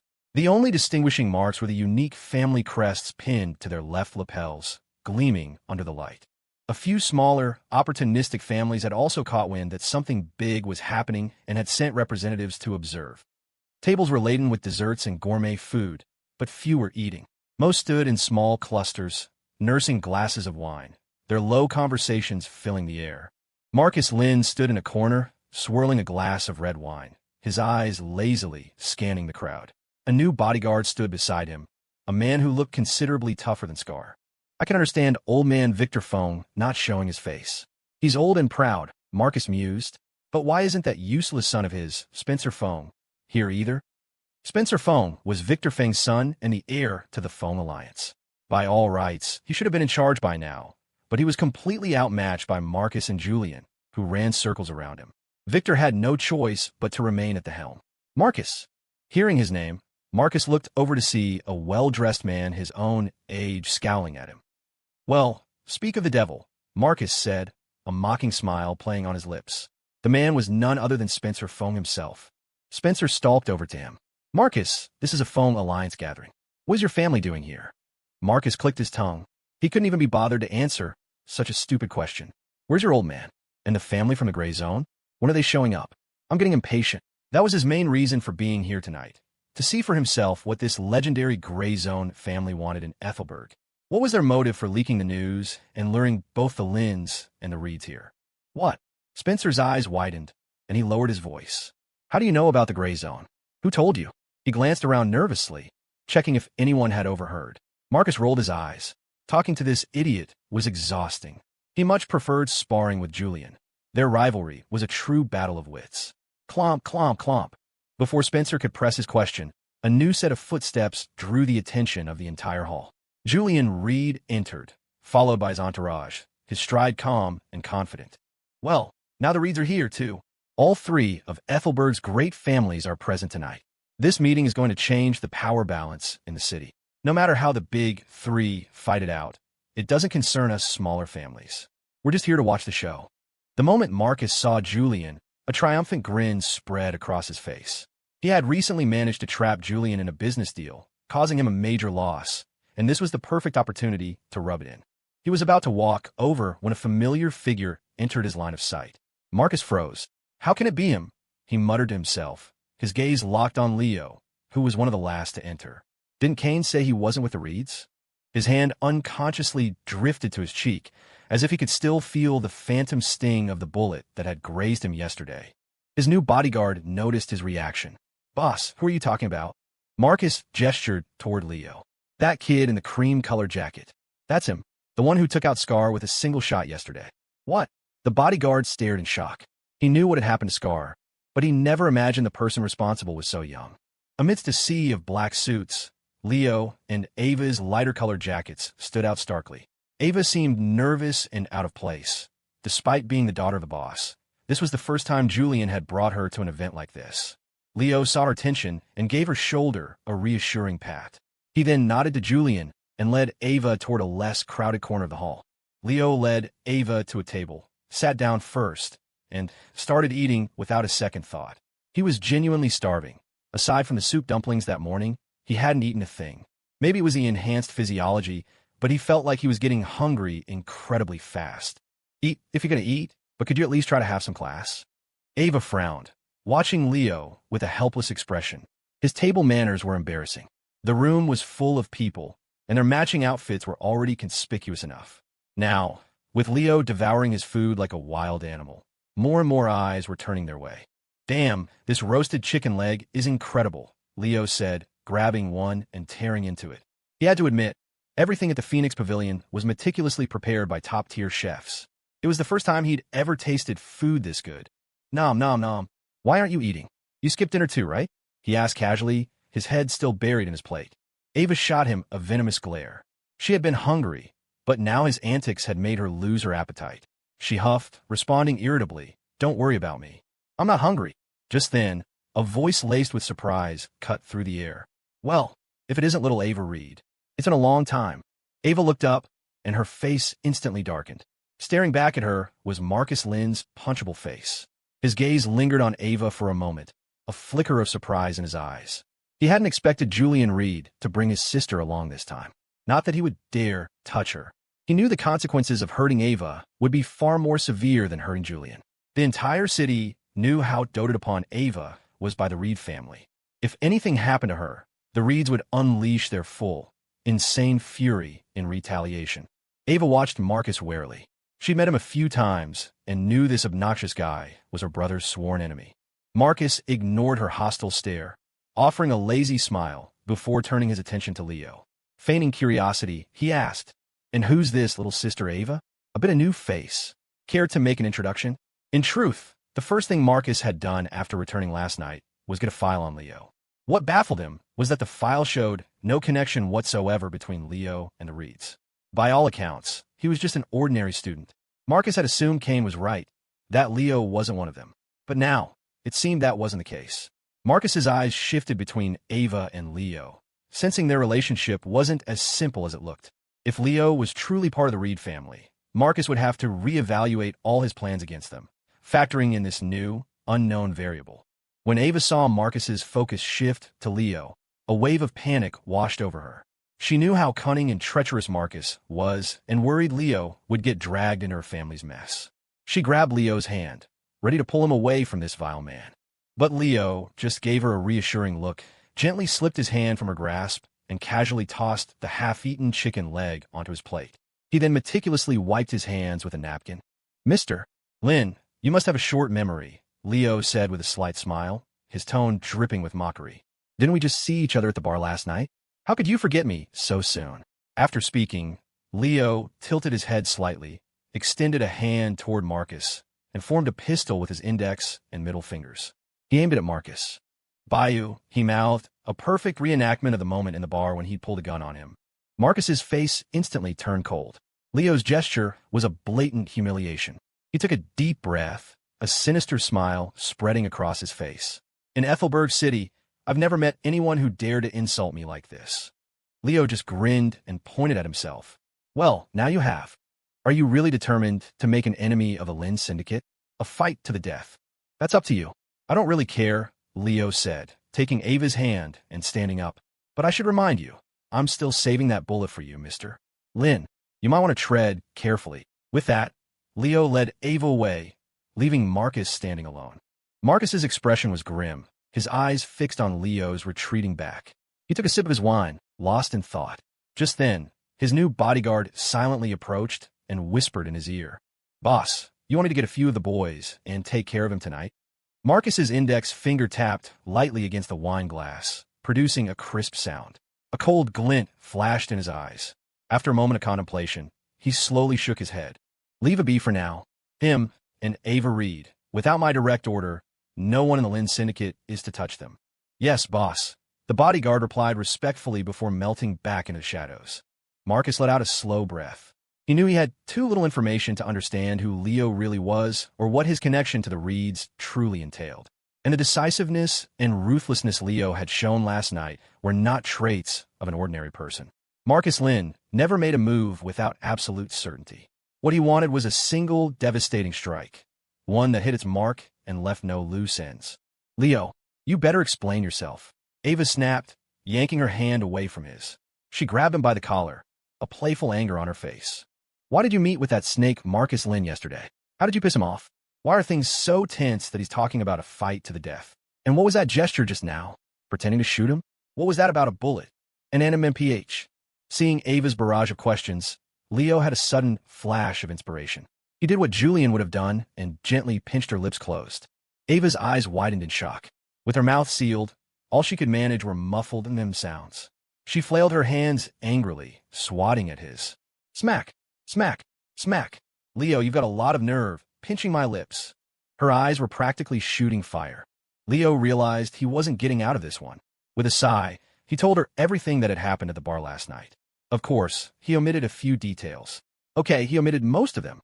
He told her he'd coincidentally run into Marcus at the bar and accidentally offended him. As for the bullet, Leo explained that after their argument, he'd threatened Marcus, saying he'd feed him one. But even though Leo's story sounded plausible, Ava just rolled her eyes. She didn't believe a single word of it. She had felt the tension between Leo and Marcus just now. There was no way it was just a minor conflict. But she wasn't stupid. She knew Leo was hiding the truth to protect her, so she didn't press him further, pretending to buy his fabricated tale. "Whatever. From now on, you stay away from Marcus Lin. If there's really bad blood between you, I'll talk to my brother and see if he can help you sort it out," Ava said, pointing a finger at his nose. Her tone was serious, tinged with genuine concern. Leo nodded obediently, but inside, he was smiling wryly. This was something Julian couldn't solve, not unless he was willing to wipe out the entire Lin Syndicate. Still, after meeting Julian, Leo had become much more cautious of Marcus Lin. Though he hadn't known Julian for long, Leo could sense how formidable he was. The fact that Marcus could go toe-to-toe with Julian meant he was far more dangerous than he appeared. He'd only gotten the upper hand at the bar because Marcus had underestimated him. But now, Marcus saw him as a threat. His guard would be up, and an opportunity like the one last night would be hard to come by again. Talp, talp, talp.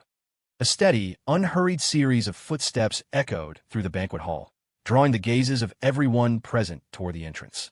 A man with salt and pepper hair and a resolute face walked in slowly, followed by several others who carried themselves with a similar air of importance. The man appeared to be in his 50s or 60s, but his deep-set eyes still gleamed with a sharp light, as if age had only etched lines on his face without dulling his authority. Pinned to his left breast was an exquisite family crest glittering under the lights. the unique symbol of the Fong alliance, a mark of its honor. This was the current head of the Fong family, Victor Fong. Walking beside him was another middle-aged man. Victor held out a hand in a slight gesture of invitation, indicating for the man to walk ahead of him. There were more than a few sharp-eyed individuals in the room who could guess the man's identity from Victor's deference. He had to be the representative from the apex family of the gray zone. In that instant, the relaxed atmosphere in the hall grew tense. Julian Reed and Marcus Lynn both straightened up, their expressions turning grave as they watched the middle-aged man. Others put down their glasses and plates. The entire banquet hall fell silent, the only sound the steady rhythm of footsteps. TSK, Old Man Fong is still going strong.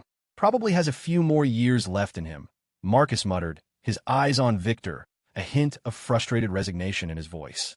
As long as Victor Fong was standing, the Fong alliance remained powerful, and both the Lin and Reed families struggled to find a weakness to exploit. But Marcus's gaze shifted to Spencer Fong, a flicker of disdain in his eyes. He shook his head slightly, as if he could already see the family's future. The day that Wei Spencer takes over, that's the day the Fong alliance begins its decline. The day it dies. A cold smile formed on Marcus's lips. Victor Fong led his entourage into the banquet hall, his sharp gaze sweeping over the crowd. He said nothing, simply escorting the middle-aged man to the center of the room. Spencer hurried over, leaning in to whisper in his father's ear. Father, the Lin and Reed families somehow found out about the Wallace family. What should we do? Should we kick them out now? Victor had been expecting something serious.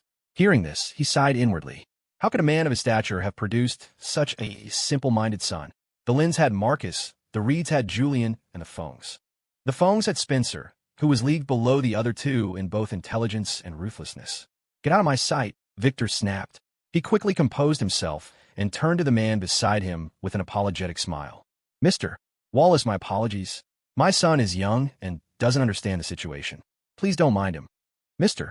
Wallace simply smiled and waved it off. Your son may be young, but I see a remarkable air about him. He will surely be a great man one day. A bitter smile touched Victor's lips. You're too kind, Mr. Wallace.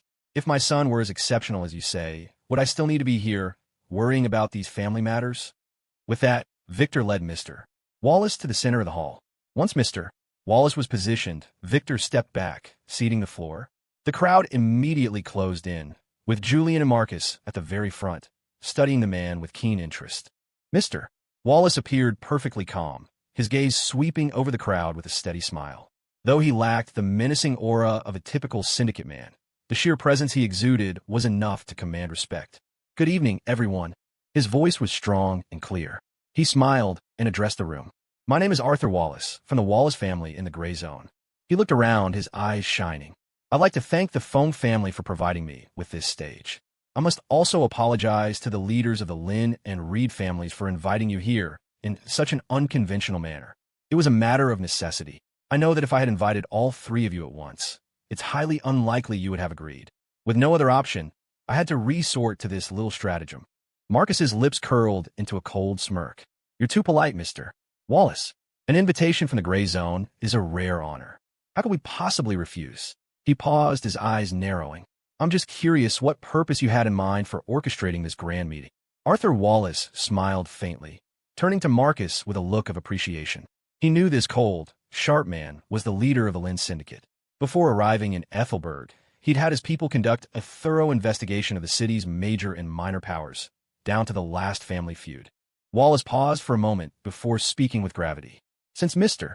Lynn has asked, I won't beat around the bush. He took a deep breath. The Wallace family has deep roots in the Gray Zone, but due to certain unforeseen circumstances, my family now intends to relocate to Ethelberg City. The statement sent a ripple of shock through the room. Everyone's brow furrowed. The Apex family from the Gray Zone wanted to move to Ethelberg?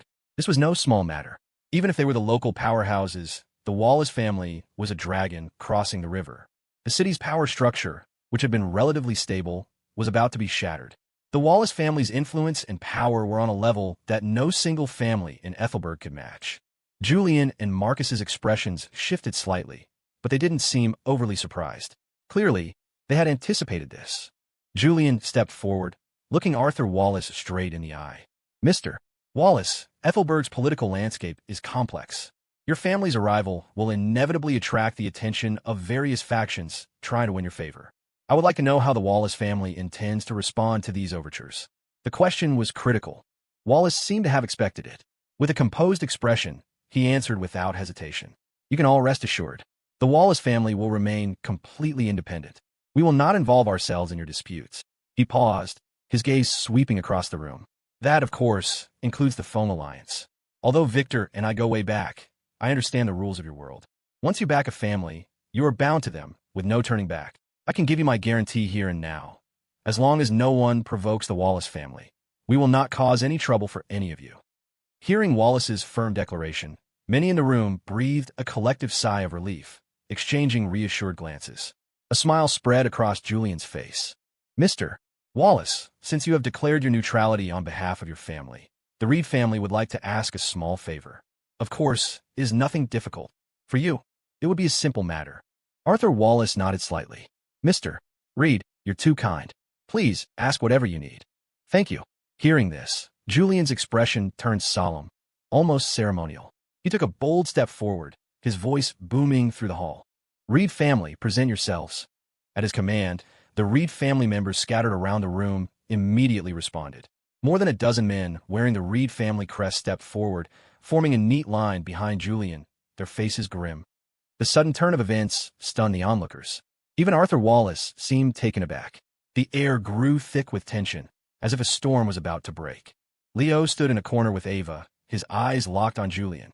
Seeing this, and remembering what Julian had said in the car, he knew. It was starting.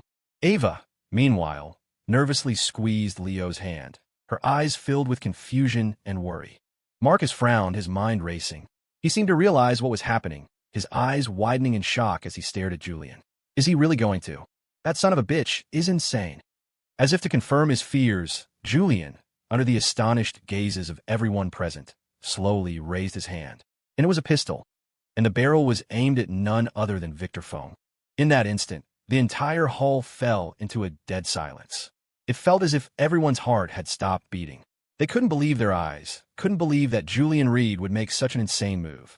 A look of pure shock was frozen on Victor Feng's face. He had never imagined that Julian would pull a gun on him. It was a sacred line in the underworld, one that could not be crossed. If Julian actually pulled the trigger and killed him, the Reed family would be doomed to utter annihilation. Unless... Victor's eyes flickered with a dawning horror and unease. He thought he knew what was happening. But Julian, how could he dare?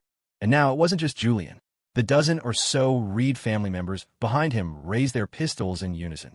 Every single barrel was pointed at Victor Fong, the cold glint of metal sharp and menacing under the bright lights.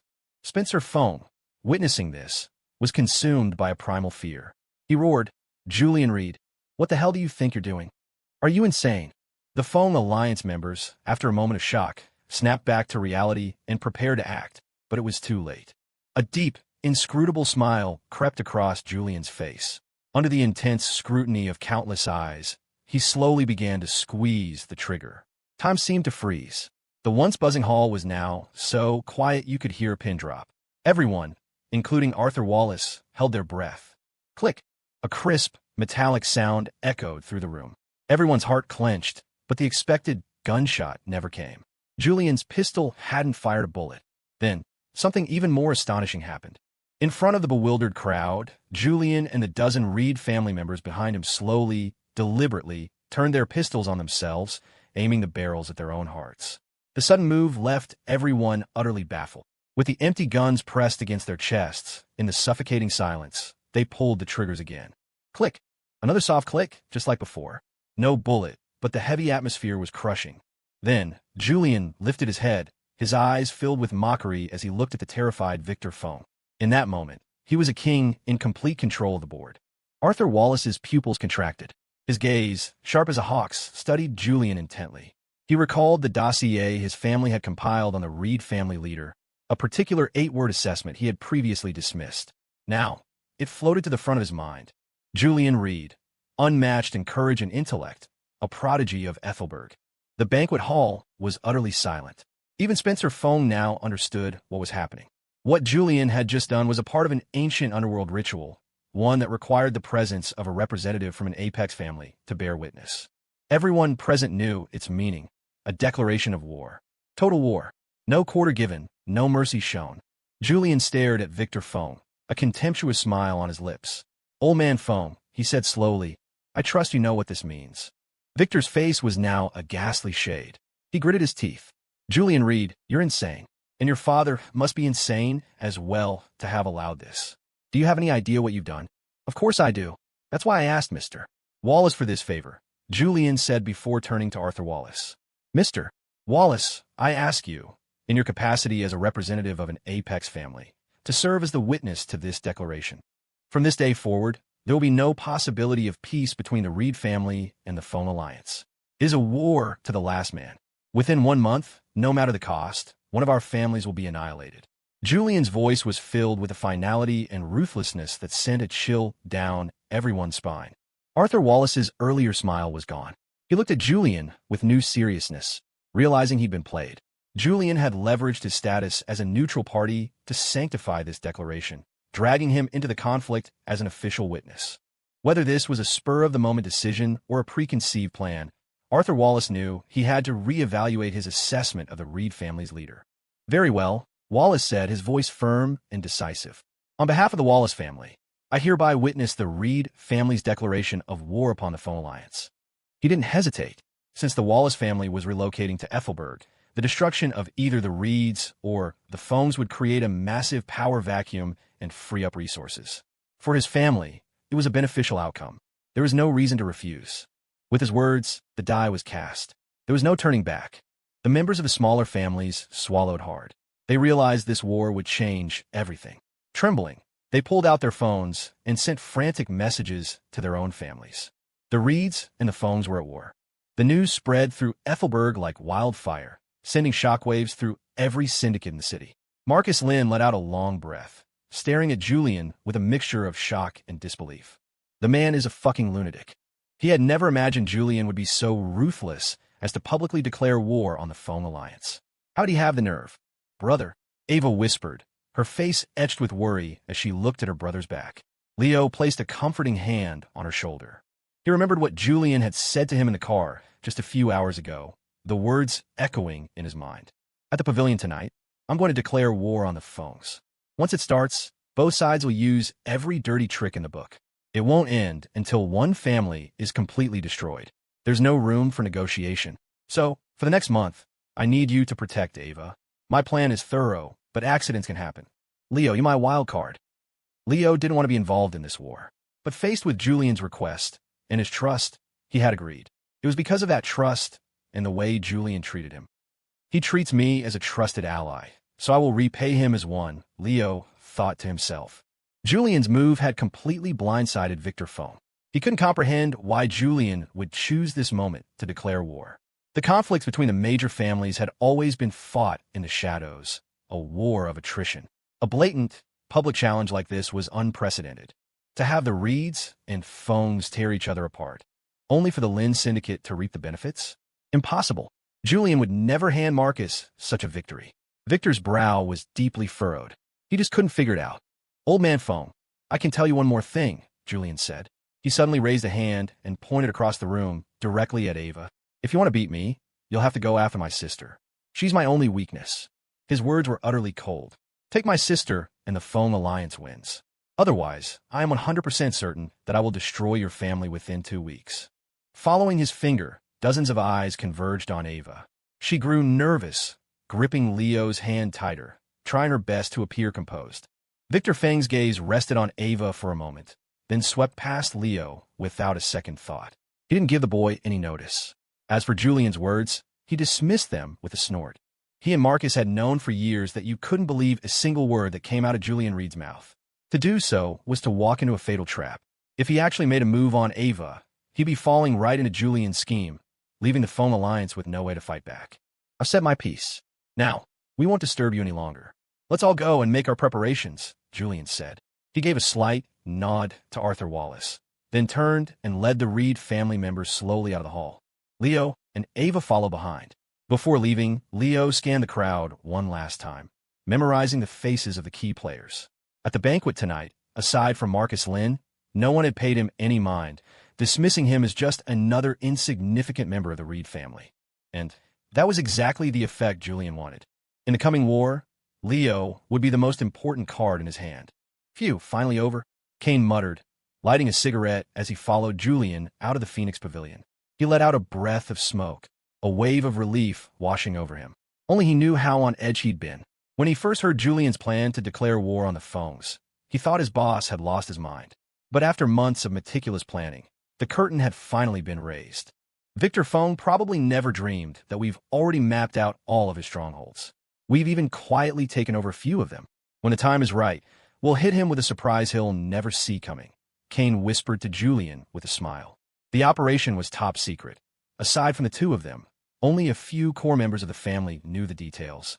It was all designed for one purpose: to deliver a fatal blow to Victor Fong at the critical moment. "Brother, are you sure about this?" Ava asked, approaching cautiously, her face full of worry. Julian turned and gently pinched her soft cheek. "Don't worry. When have I ever done something I wasn't sure about?" "Then what do you need me to do?" Ava wanted to be a help to her brother, not a burden. "You just said I was your weakness." Ha ha ha ha. Julian couldn't help but burst out laughing at his sister's words. "Relax, Ava. Just keep living your life exactly as you have been," he said, his eyes radiating confidence. "Forget the phones. Right now, I bet even that snake Marcus Lynn wouldn't dare touch a single hair on your head." He knew that both Marcus and Victor were wary of his strategic mind, so he decided to use that to his advantage, playing a game of psychological warfare. "You think you can use my sister to paralyze me? Fina, I won't hide her away. I'll push her right out in front of you. Let's see if you have the guts to make a move." Julian was certain they wouldn't, because they couldn't afford to lose the gamble. If Victor or Marcus fell into his trap, one wrong move involving Ava could cost them everything. So they wouldn't touch her. They wouldn't dare risk it. Even if they suspected he was bluffing, the potential cost, the annihilation of their entire family, was too high. Anyone who's ever gone all in knows that when you push all your chips to the center of the table, you overthink every single move. And the more you think, the more likely you are to make a mistake. In moments like these, victory goes to the one with the steadiest nerve. Grumble. Ava was about to say something else, but her stomach protested first. Julian's brow furrowed in concern. "What's wrong? You didn't eat back there." Ava's face flushed as she recalled the scene. "Don't even talk about it," she said, embarrassed. "You have no idea how Leo was eating in there. He looked like an absolute pig. It was so mortifying I lost my appetite." Julian chuckled at that. He looked over at Leo, raising an eyebrow. Leo just gave an innocent shrug. Then Julian turned back to Ava. "Why don't you have Leo take you to get something to eat now?" "Huh? Why can't I just eat at home?" Ava protested, not wanting to go. "I'm going to be very busy tonight. I won't have time to cook for you." Ava hesitated for a moment, then mumbled, "Fine." She shot a glare at Leo, as if warning him not to pull any more stunts. "Hey, don't you two think you should ask my opinion before making plans for me?" Leo protested. He then added, "How about this? Since Julian said they wouldn't dare to make a move, why don't we just go back inside and get some more food?" Even Julian's composure cracked at that, a muscle twitching in his eye. "If you do that, then I really can't guarantee anything," he said, sounding utterly defeated. "You declare war, make a grand exit, and then go back for leftovers?" That was basically taking a crap on Victor Feng's face. Hearing that it was a no-go, Leo actually looked disappointed. Julian couldn't be bothered with him anymore.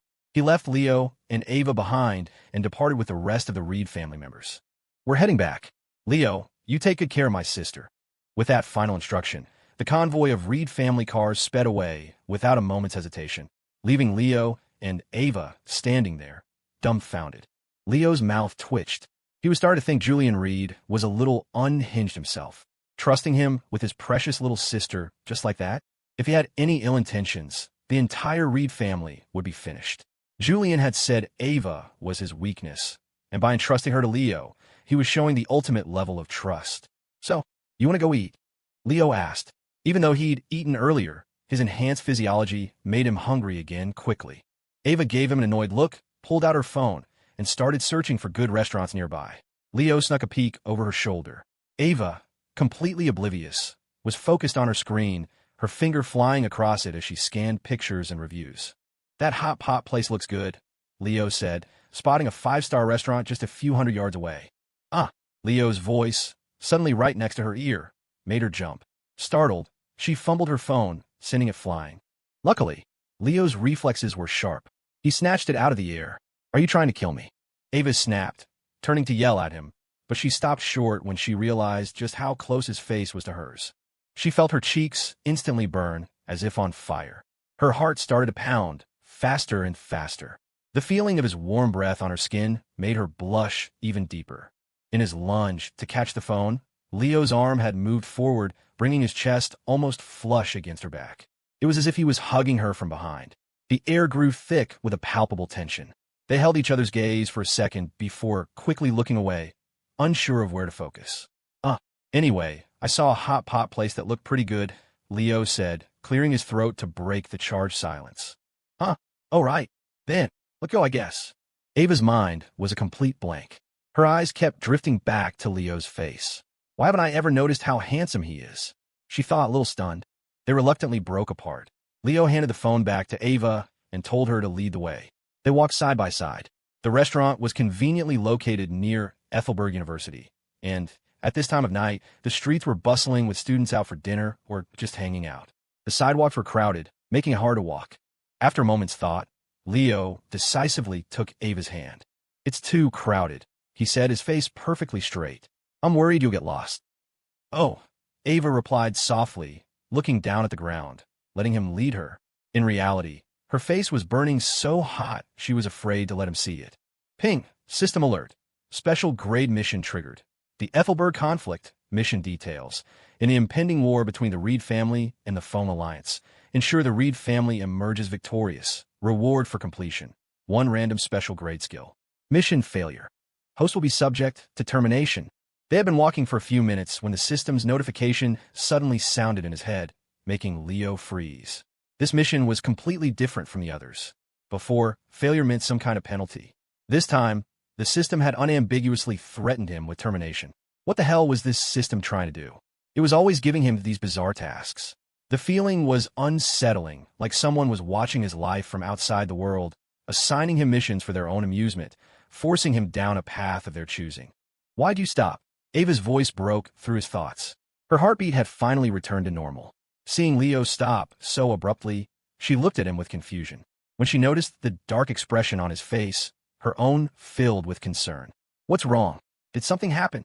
Leo took a deep breath, forcing his inner turmoil down. He managed a relaxed smile. It's nothing. I probably just ate too much earlier. My stomach feels a little upset. With the way you eat, it's a wonder you don't get sick, Ava said, rolling her eyes. Leo pushed the mission to the back of his mind. He was powerless to defy the system right now, so there was no point stressing himself out. Besides, it wasn't a guaranteed failure. And if he did fail, well, death was the worst that could happen. Everyone dies eventually. Sooner or later, it's all the same. Leo was surprisingly philosophical about it. At his age, he figured he should just eat, drink, and live his life without overthinking things. The two of them walked through the deepening twilight and finally arrived at the hot pot restaurant. A cheerful waiter led them toward their table. Suddenly, Leo stopped. He thought he heard a familiar voice nearby. I'm telling you, my buddy is useless. Not only does he copy my homework every day, but he sleeps through every class. The snoring. Leo's mouth twitched. He knew that voice all too well. He turned his head, and, sure enough, it was that jackass Dylan Miller. Dylan was in the middle of his meal, sitting across from a girl who looked like another EU student, though Leo had never seen her before. Leo gave Ava a quick look, then tiptoed up behind Dylan, who was completely oblivious, still spouting nonsense to impress the girl. But what can I do? I'm just too loyal. I can't stand to see a friend go down the wrong path. With my help, his grades are getting better every day. Thump! Dylan felt a pair of hands land on his shoulders. Annoyed, he turned around. Who the hell do you think? Oh, if it isn't my handsome and brilliant brother, Leo Evans. What are you doing here? Dylan's expression shifted from irritation to surprise, then from fear to a sheepish grin, all in the span of a single second. Leo was impressed. He never knew the guy had such a talent for acting. Glancing at the confused girl across the table, Leo had an idea. He leaned in and whispered in Dylan's ear, "If you don't want me to expose you, you're paying for our table tonight." Dylan's eyes widened, and a muscle in his jaw twitched. This was blackmail, pure and simple. But one look at the girl sitting across from him, and his pride took over. He gave a reluctant nod, and it dawned on him. He looked at Leo quizzically. "Our table? Who are you with?" Before he could finish, Dylan saw Ava standing behind Leo. She was just standing there, her bright eyes looking on with curiosity. Dylan's jaw dropped. He looked as if he'd just seen a ghost, his mind reeling. Holy crap, my man Leo actually did it? He bagger. He looked from Leo to Ava, then back again. Holy crap, they're wearing matching outfits. Swallowing hard, Dylan gave Leo a subtle thumbs up. It had only been 3 days, and he'd already captured the heart of the class beauty, Ava Reed. Dylan Miller bowed to no man, except his brother Leo. All right, waiter, we'll take this table right here, Leo announced decisively, quickly sitting down at the empty table next to Dylan's. He wasn't giving him a chance to back out. Dylan's eye twitched. He actually had been planning to back out. Leo, my man, let me introduce you, Dylan said, composing himself with a smile. This is Chloe Ming, a sophomore from the Foreign Languages Department. Even though she's a year ahead of us, she's the same age. She's my good friend. He'd wanted to say girlfriend, but she hadn't actually agreed to go out with him yet. Chloe, this is my good friend, my brother, Leo Evans, Dylan continued, turning to her. And that's his girlfriend, Ava Reed. She's in our class, too. Chloe was a very quiet and sweet-looking girl. At the introduction, she quickly stood up and gave Leo and Ava a small bow. Hello, I'm Chloe. It's nice to meet you. When Ava heard Dylan introduce her as Leo's girlfriend, a blush crept up her cheeks, and she felt a strange mix of embarrassment and indignation. She was about to correct him, but Leo quickly jumped in. Hey now, we're not a couple yet. Dylan blinked. Not a couple? Bro, you've met her family and you're wearing matching outfits, and you're not a couple? He sighed to himself. Leo really played the game on a whole other level. Leo sat down and looked at the menu. Are you a picky eater? He asked Ava. Ava paused, then shook her head. At that, Leo, who was sitting across from her, started ordering. Waiter, we'll take the half-and-half broth. And then this one, and this one. Leo rattled off a few dishes he didn't like. Dylan watched with a hint of concern, but then relaxed. They were all cheap dishes. He could afford it. His buddy Leo was looking out for him after all. Actually, cancel those items I just ordered, Leo said. We'll take one of everything else. Waiter. Ava. Dylan. Leo, you son of a bitch. Are you even human? Dylan's eyes burned with rage as he stared at Leo. Even though his family was well off, a meal like this would sting.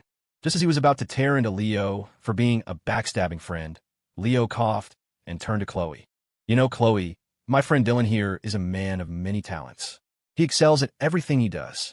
Even our advanced calculus professor is always singing his praises. Right, Dylan? Leo shot a meaningful look at Dylan, a mischievous glint in his eye. The message was clear. You pay the bill, and I'll back up your lies. Dylan's mouth twitched. He forced a smile and said through gritted teeth, that's right.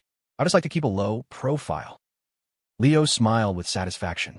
The waiter, after confirming the massive order several times, scurried off to the kitchen. Ava watched all this, confused. She was about to ask what was going on, but Leo stood up and leaned close to her ear. Dylan's paying for this. He owes me. It's fine. Ava's eyes filled with confusion. Why would Dylan pay for their meal? She could only chalk it up to one thing. Their friendship must be really strong. You and Dylan are really close, she whispered. For him to pay for all this for you. Of course, Leo said with a proud nod, completely ignoring the murderous glare Dylan was sending his way. Our bond is unbreakable. Before long, the waiter started bringing out the food. Huge platters of various meats began arriving, drawing looks from nearby tables. The table was almost completely covered, but the food kept coming. Ava's eyes were wide as she stared at Leo, completely dumbfounded. What are we going to do with all this? We can't possibly eat it all. Ava was a light eater to begin with, which was one of the reasons she maintained her slender figure. Leo looked at the mountain of food and realized he might have overdone it. He stood up, a friendly smile on his face, and walked over to the next table. Hey, Dylan, my man, have some meat. You got to treat Chloe to the good stuff. What's with all these vegetables? Without waiting for an answer, Leo picked up 2 large platters of beef and placed them firmly on Dylan and Chloe's table. Help yourselves. Eat as much as you want. Chloe looked at the beef, flustered, and quickly waved her hands. Oh no, we couldn't. Besides, we've already eaten quite a bit. Leo laughed heartily. Don't be shy. We can't finish all this anyway. You'd be doing us a favor. Well, thank you. I'll treat you guys next time, Chloe offered. Sound good? A friend of Dylan's is a friend of mine, Leo said. He then turned back to Dylan. His eyes narrowed in a grin. Right, Dylan? Dylan looked like he'd just swallowed a bug, but under the circumstances, he had no choice but to bite the bullet. Right? He managed to say through clenched teeth. Chloe, don't hold back. Just eat. Inside, his heart was bleeding. That's my money you're giving away. That bastard Leo was playing the generous host with his cash, and Chloe was thanking him for it. Dylan was suffering in silence. Ouch, Leo hissed, a sharp pain shooting up from his foot. He looked up to see Ava's sweet smile, but under the table, her foot was mercilessly pressing down on his. Looks like you're having a nice chat with the pretty sophomore, even personally delivering food to her table. Ava whispered, her voice tinged with jealousy. Oof, I'm sitting right here in front of you, a total bombshell, and you run over to Chloe's table smiling like that. I've never even seen you smile at me that way.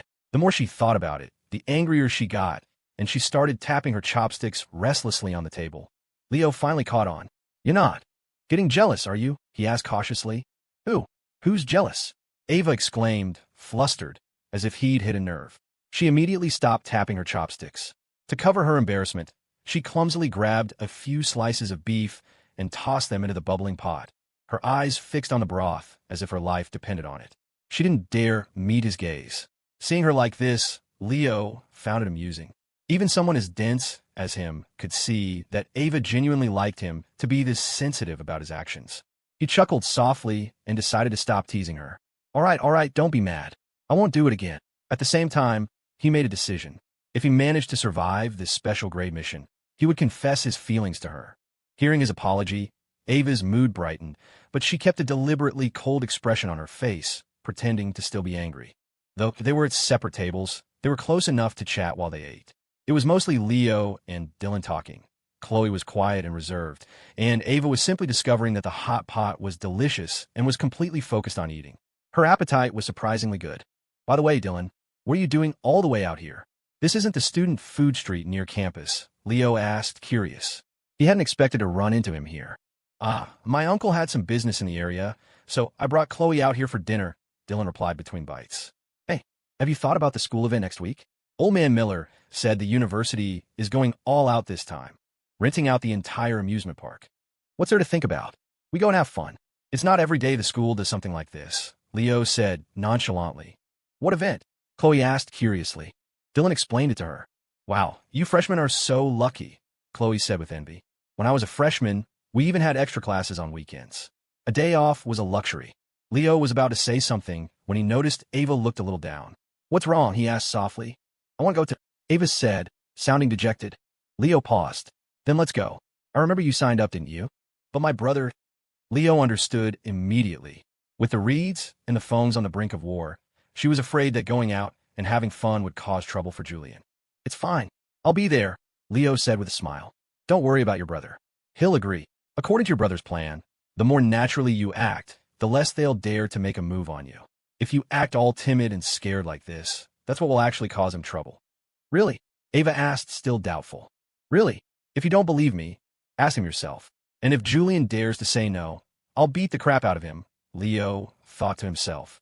Leo's reassurance put Ava's mind at ease. She really wanted to go to the amusement park with everyone, especially with him. A while later, Ava was full. Even with her good appetite, she couldn't eat much. Dylan found an excuse to go to the restroom and paid for both tables at the front counter. When he saw the bill for Leo's table, he felt a murderous rage bubble up inside him. They had ordered nothing but meat and all the most expensive cuts. When he saw that Leo had even added an ice cream at the end, he cursed under his breath. That bastard. He even dared to order strawberry ice cream. I hope he gets explosive diarrhea.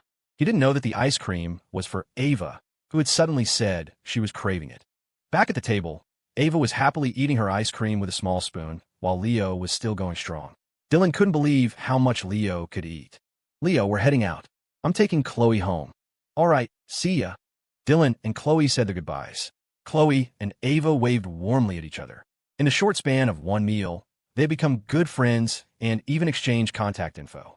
This meant Dylan would have to stay on Ava's good side from now on, or she might say something bad about him to Chloe, and he'd be finished. For the next few minutes, Ava ate her ice cream in small bites, her eyes fixed on Leo as he continued to eat. He's really like a little pig. The thought flashed through her mind, bringing another smile to her lips. Leo was eating so much. How was his stomach even built? And he never gained any weight, always staying in perfect shape. Ava suspected he must be secretly working out every day. In reality, before he got the system, Leo's days consisted of eating, sleeping, and gaming. Now, with the system and all the trouble it brought, he didn't have much time for games anymore. All that was left was eating and sleeping.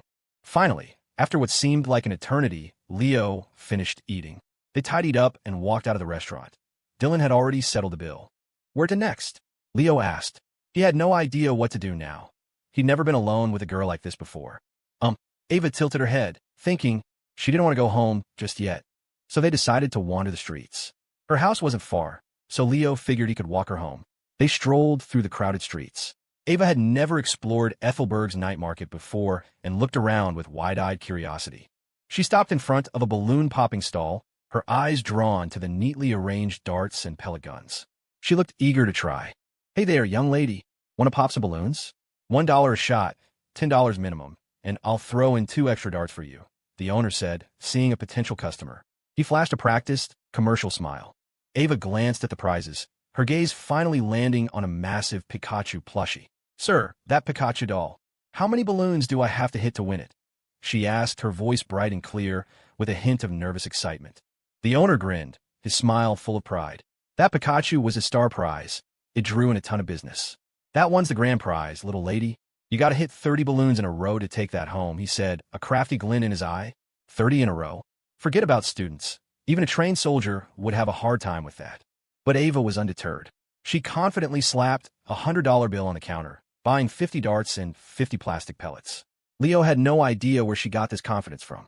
Ava took a deep breath, gripped the pellet gun, aimed at the colorful balloons, and squeezed the trigger, firing off a rapid succession of shots. Ping, ping, ping. Pop. Only one balloon burst. The rest continued to sway in the breeze. A look of astonishment crossed Ava's face. Leo's mouth twitched. A dozen shots, and she only hit one? And she was from a syndicate family. In a way, her lack of skill was a talent in itself. Even the owner was stunned. He'd seen bad aim before, but this was a whole new level of terrible. Oomph. Ava, clearly dissatisfied with her performance, tried to defend herself. It must be the wind. It was so strong just now it blew all my shots off course. Right, Leo thought sarcastically. The wind is so strong it's about to blow me away. Next, Ava put down the pellet gun and decided to try the darts. She picked one up, aimed, and threw it with all her might. Fwip, fwip, fwip, pop, pop. Leo nodded with a deadpan expression. Not bad. 2 balloons with a dozen darts. An improvement. By now, Ava was starting to feel self-conscious. Her cheeks were flushed. A small crowd had gathered, attracted less by her terrible aim and more by her stunning beauty. Ava's looks were truly exceptional, and combined with her slender figure, she stood out. A group of guys nearby started whispering. Whoa, that girl is gorgeous. Damn, but she sucks at this. Only 2 balloons. Who cares? She's hot. Look at her figure, her vibe. She's basically a goddess. Yeah, right? You see the guys standing next to her? They're wearing matching outfits. Damn, that guy's really good looking too. Ugh. Why do guys like that always get the pretty girls? The crowd finally noticed the tall, equally attractive guy standing next to Ava. They were wearing similar clothes and looked like a perfect match, drawing envious glances from many. Thump. Hearing the whispers, Ava felt a blush creep up her neck. She put down the remaining darts, her confidence shattered. She didn't want to play anymore. Just as she was about to leave, Leo stepped forward and patted her on the shoulder. Let me try, he whispered. Ava hesitated. It's really hard, she warned. Leo just smiled, unconcerned. He picked up the pellet gun Ava had been using and counted the remaining pellets. There were still over 30. Hey, boss, he called out. 30 in a row gets me the Pikachu, right? The owner nodded with a grin. Absolutely. No takebacks. With that confirmation, Leo turned to Ava and motioned for her to stand aside. He raised the pellet gun, his eyes sharp as he took aim at the distant balloons. Ping, a miss. Leo was surprised, but with his firearms mastery, he immediately sensed that the owner had tampered with the gun. No wonder the girl's aim had been so abysmal. Leo shot a glare at the owner. This guy's not much better. The way he was posturing, I thought he was some kind of pro. That couple really is perfect for each other. Both are terrible at this. Let me try. I could do better with my eyes closed. The crowd grew larger, and a few jerks started making crude comments. Ava got angry and, instead of dignifying them with a response, stepped forward to pull Leo away. But before she could reach him, Leo raised the gun again and rapidly squeezed the trigger. Ping. Pop. 1 balloon burst. Ava froze. Before she or the crowd could react, Leo fired several more shots in quick succession. Ping. Pop. Ping. Pop. The sound of the gun firing and the balloons popping created a rhythmic beat. Every time Leo pulled the trigger, a balloon exploded. The crowd fell silent, as if time had stopped.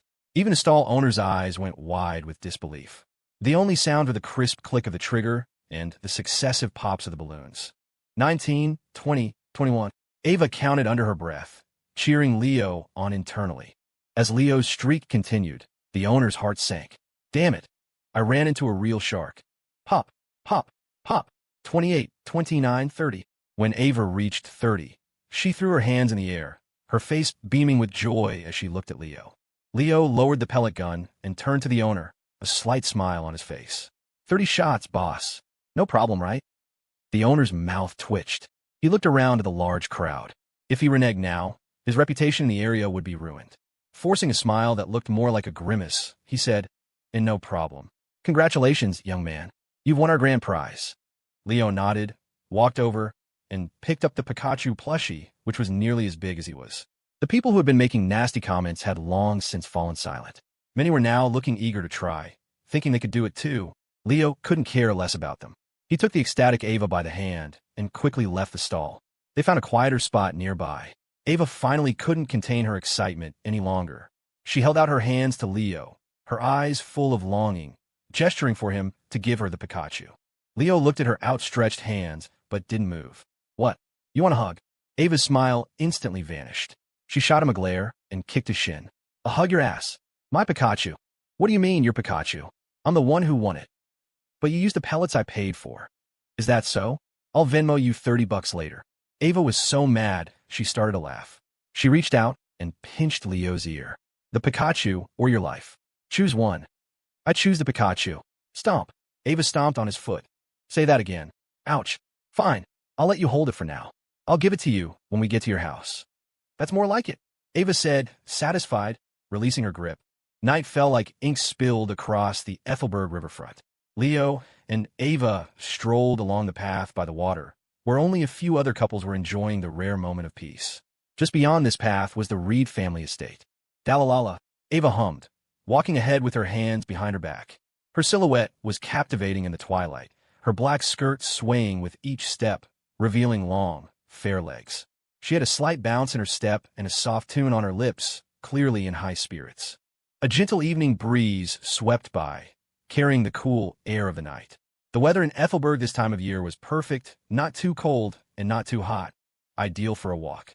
Leo followed behind, holding the enormous Pikachu plushie, watching the cheerful girl with a smile in his eyes.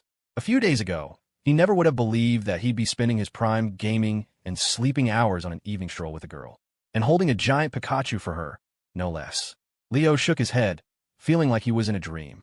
It was all because of the system. His life had been turned completely upside down. It wasn't what he'd wanted, but it wasn't so bad. "Hurry up.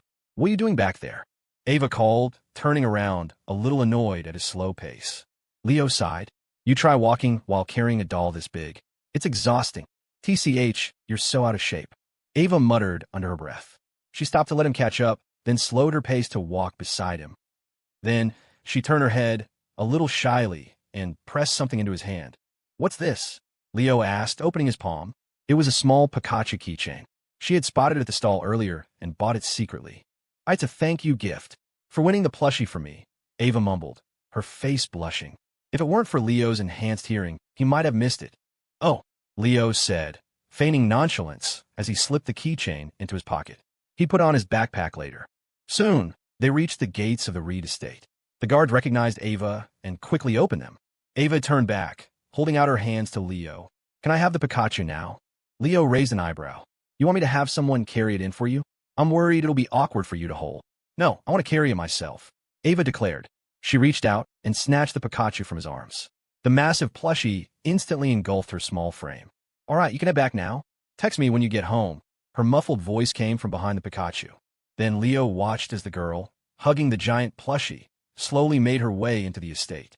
A few people saw her and rushed over to help, but she waved them all away. Leo watched her retreating back with an amused smile. He only turned to leave after she had disappeared inside the house. He wasn't going home just yet.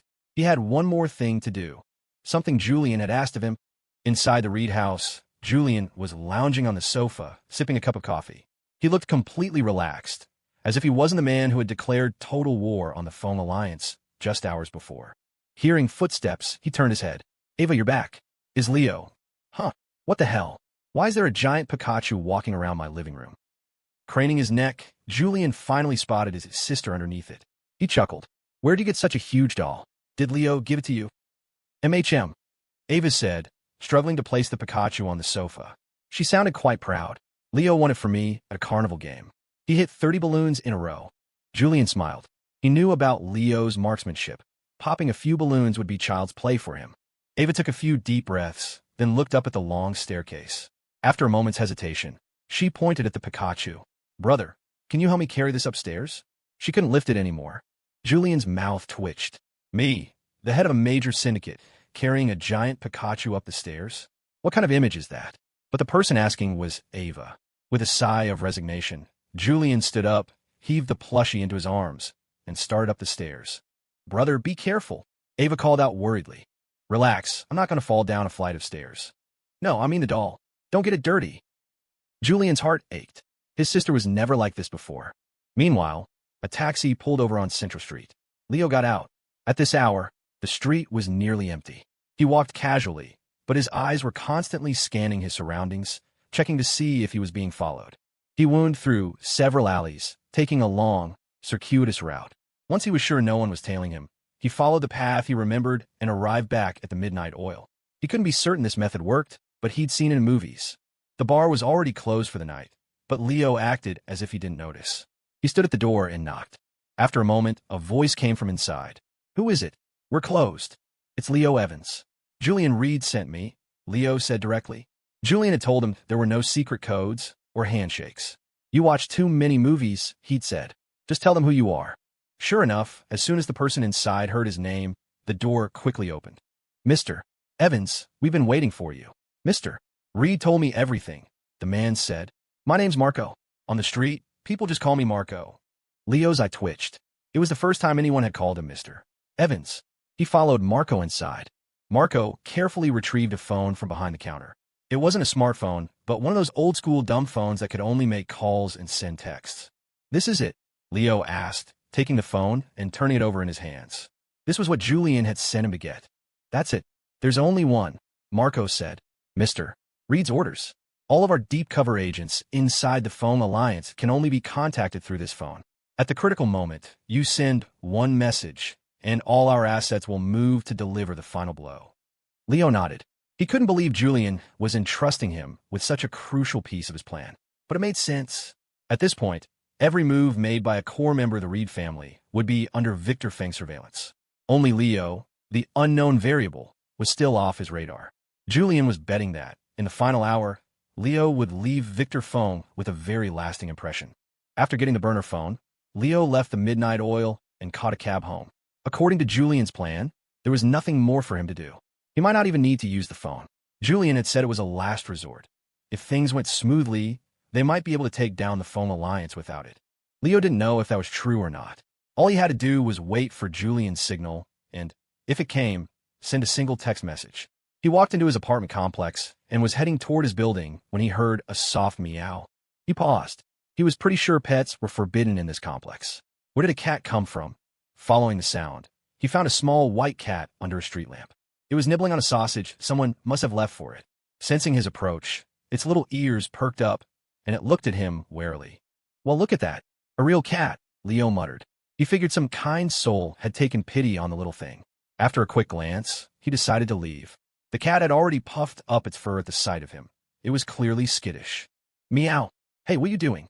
Just as Leo turned to go, the cat let out a cry, abandoned its sausage, and ran over to rub against his leg. I'm telling you, I don't have any sausages for you, Leo warned, pointing a finger at it. Meow. The cat just kept rubbing. For some reason, it seemed incredibly attached to him. No matter how many times he tried to shoo it away, it wouldn't leave. Then, Leo realized what was happening. Animal affinity. That low-tier skill the system had given him. He remembered complaining about how useless it was. Now, looking at the relentlessly meowing kitten, he felt a headache coming on. If he ever walked through a place with a lot of pets, were they all going to swarm him like this? He crouched down, trying to reason with it. Stop rubbing on me. I don't have any sausages. You haven't even finished the one you have. Meow. It doesn't taste good. You're a stray cat. You can't be picky about sausages. Meow. Take me home. Taking you home is not an option. Pets aren't allowed in this building, even though plenty of people sneak them in. Meow. I don't care. Take me home. I already told you. Leo trailed off, a look of shock on his face. Holy crap. Am I having a conversation with a cat? No, wait. How the hell can I understand what it's meowing? System.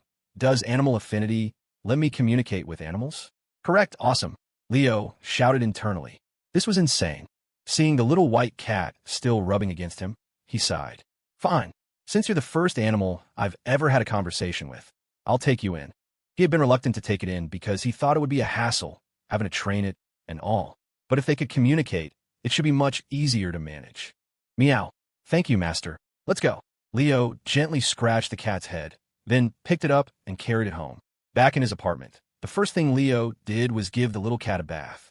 It looked much cleaner afterward. Meow. I'm hungry. Leo sighed and checked his fridge. There wasn't much to eat, just some sausages. Here, eat this. He unwrapped a sausage and placed it on a plate for the cat. The cat took a small bite. Meow. It's gross. I will punt your little cat head in next week. You hear me? I take you in, and you're already being picky, Leo threatened. Meow. Sorry. The cat was a quick learner. It had clearly been through the ringer of feline society and knew that a sausage was not to be taken for granted. Watching the kitten eat, Leo had an idea. He took out his phone, snapped a picture, and sent it to Ava. Leo, image Leo, I'm home. A few seconds later, Ava replied. Ava, such a cute kitten. Is it yours? Leo, no, just found it downstairs. Ava, does it have a name yet? Leo paused and looked down at the cat. Do you have a name? The kitten, mouth full of sausage, looked up with pride in its eyes. Meow, meow, meow. On the streets, all the cats call me Spike. Leo was silent for a moment, then typed back with a straight face. No name yet. You can pick one. He waited for several minutes. Ava was probably thinking hard. Meow, meow, meow. My name's cool, right, master? Spike, huh? We're changing that later, Leo said dismissively, pouring himself a glass of water. Meow. I don't want to change it. Protest denied. We have to change it. You don't look like a Spike. What kind of street cats gave you that name? Do you guys have your own syndicates or something? Before the cat could answer, Ava's message came through. Ava. Let's call him Sir Reginald Fluffington. Ava, and we can call him Reggie for short. Puffed. Leo spat out the water he was drinking. That was the most ridiculous name he'd ever heard. He looked at the little white cat. No, at Reggie, with pity. You've been saddled with a naming genius. There's nothing I can do for you. He crouched down to break the news. So, we're changing your name to Sir Reginald Fluffington. We'll just call you Reggie. How about it? Leo felt a little guilty. The name was even worse than Spike. Meow? Reggie was utterly baffled. What kind of lunatic came up with a name like that? Ignoring Reggie's silent protest, Leo replied to Ava. He agrees.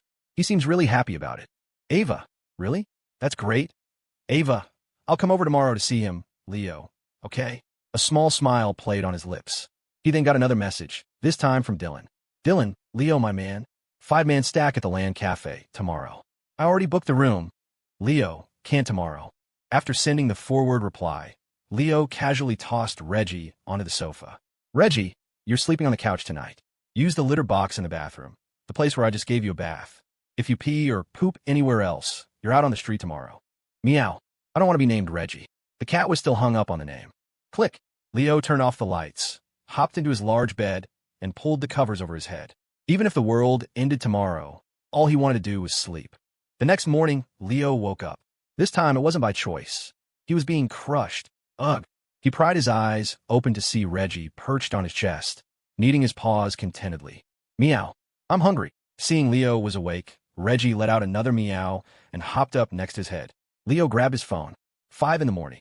I am seriously going to punt your little cat head, Reggie. Leo got out of bed, grabbing Reggie by the scruff of his neck. He decided he would sleep with his bedroom door closed from now on to keep the damn cat out. Do you have any idea how precious a lazy morning is to a college student?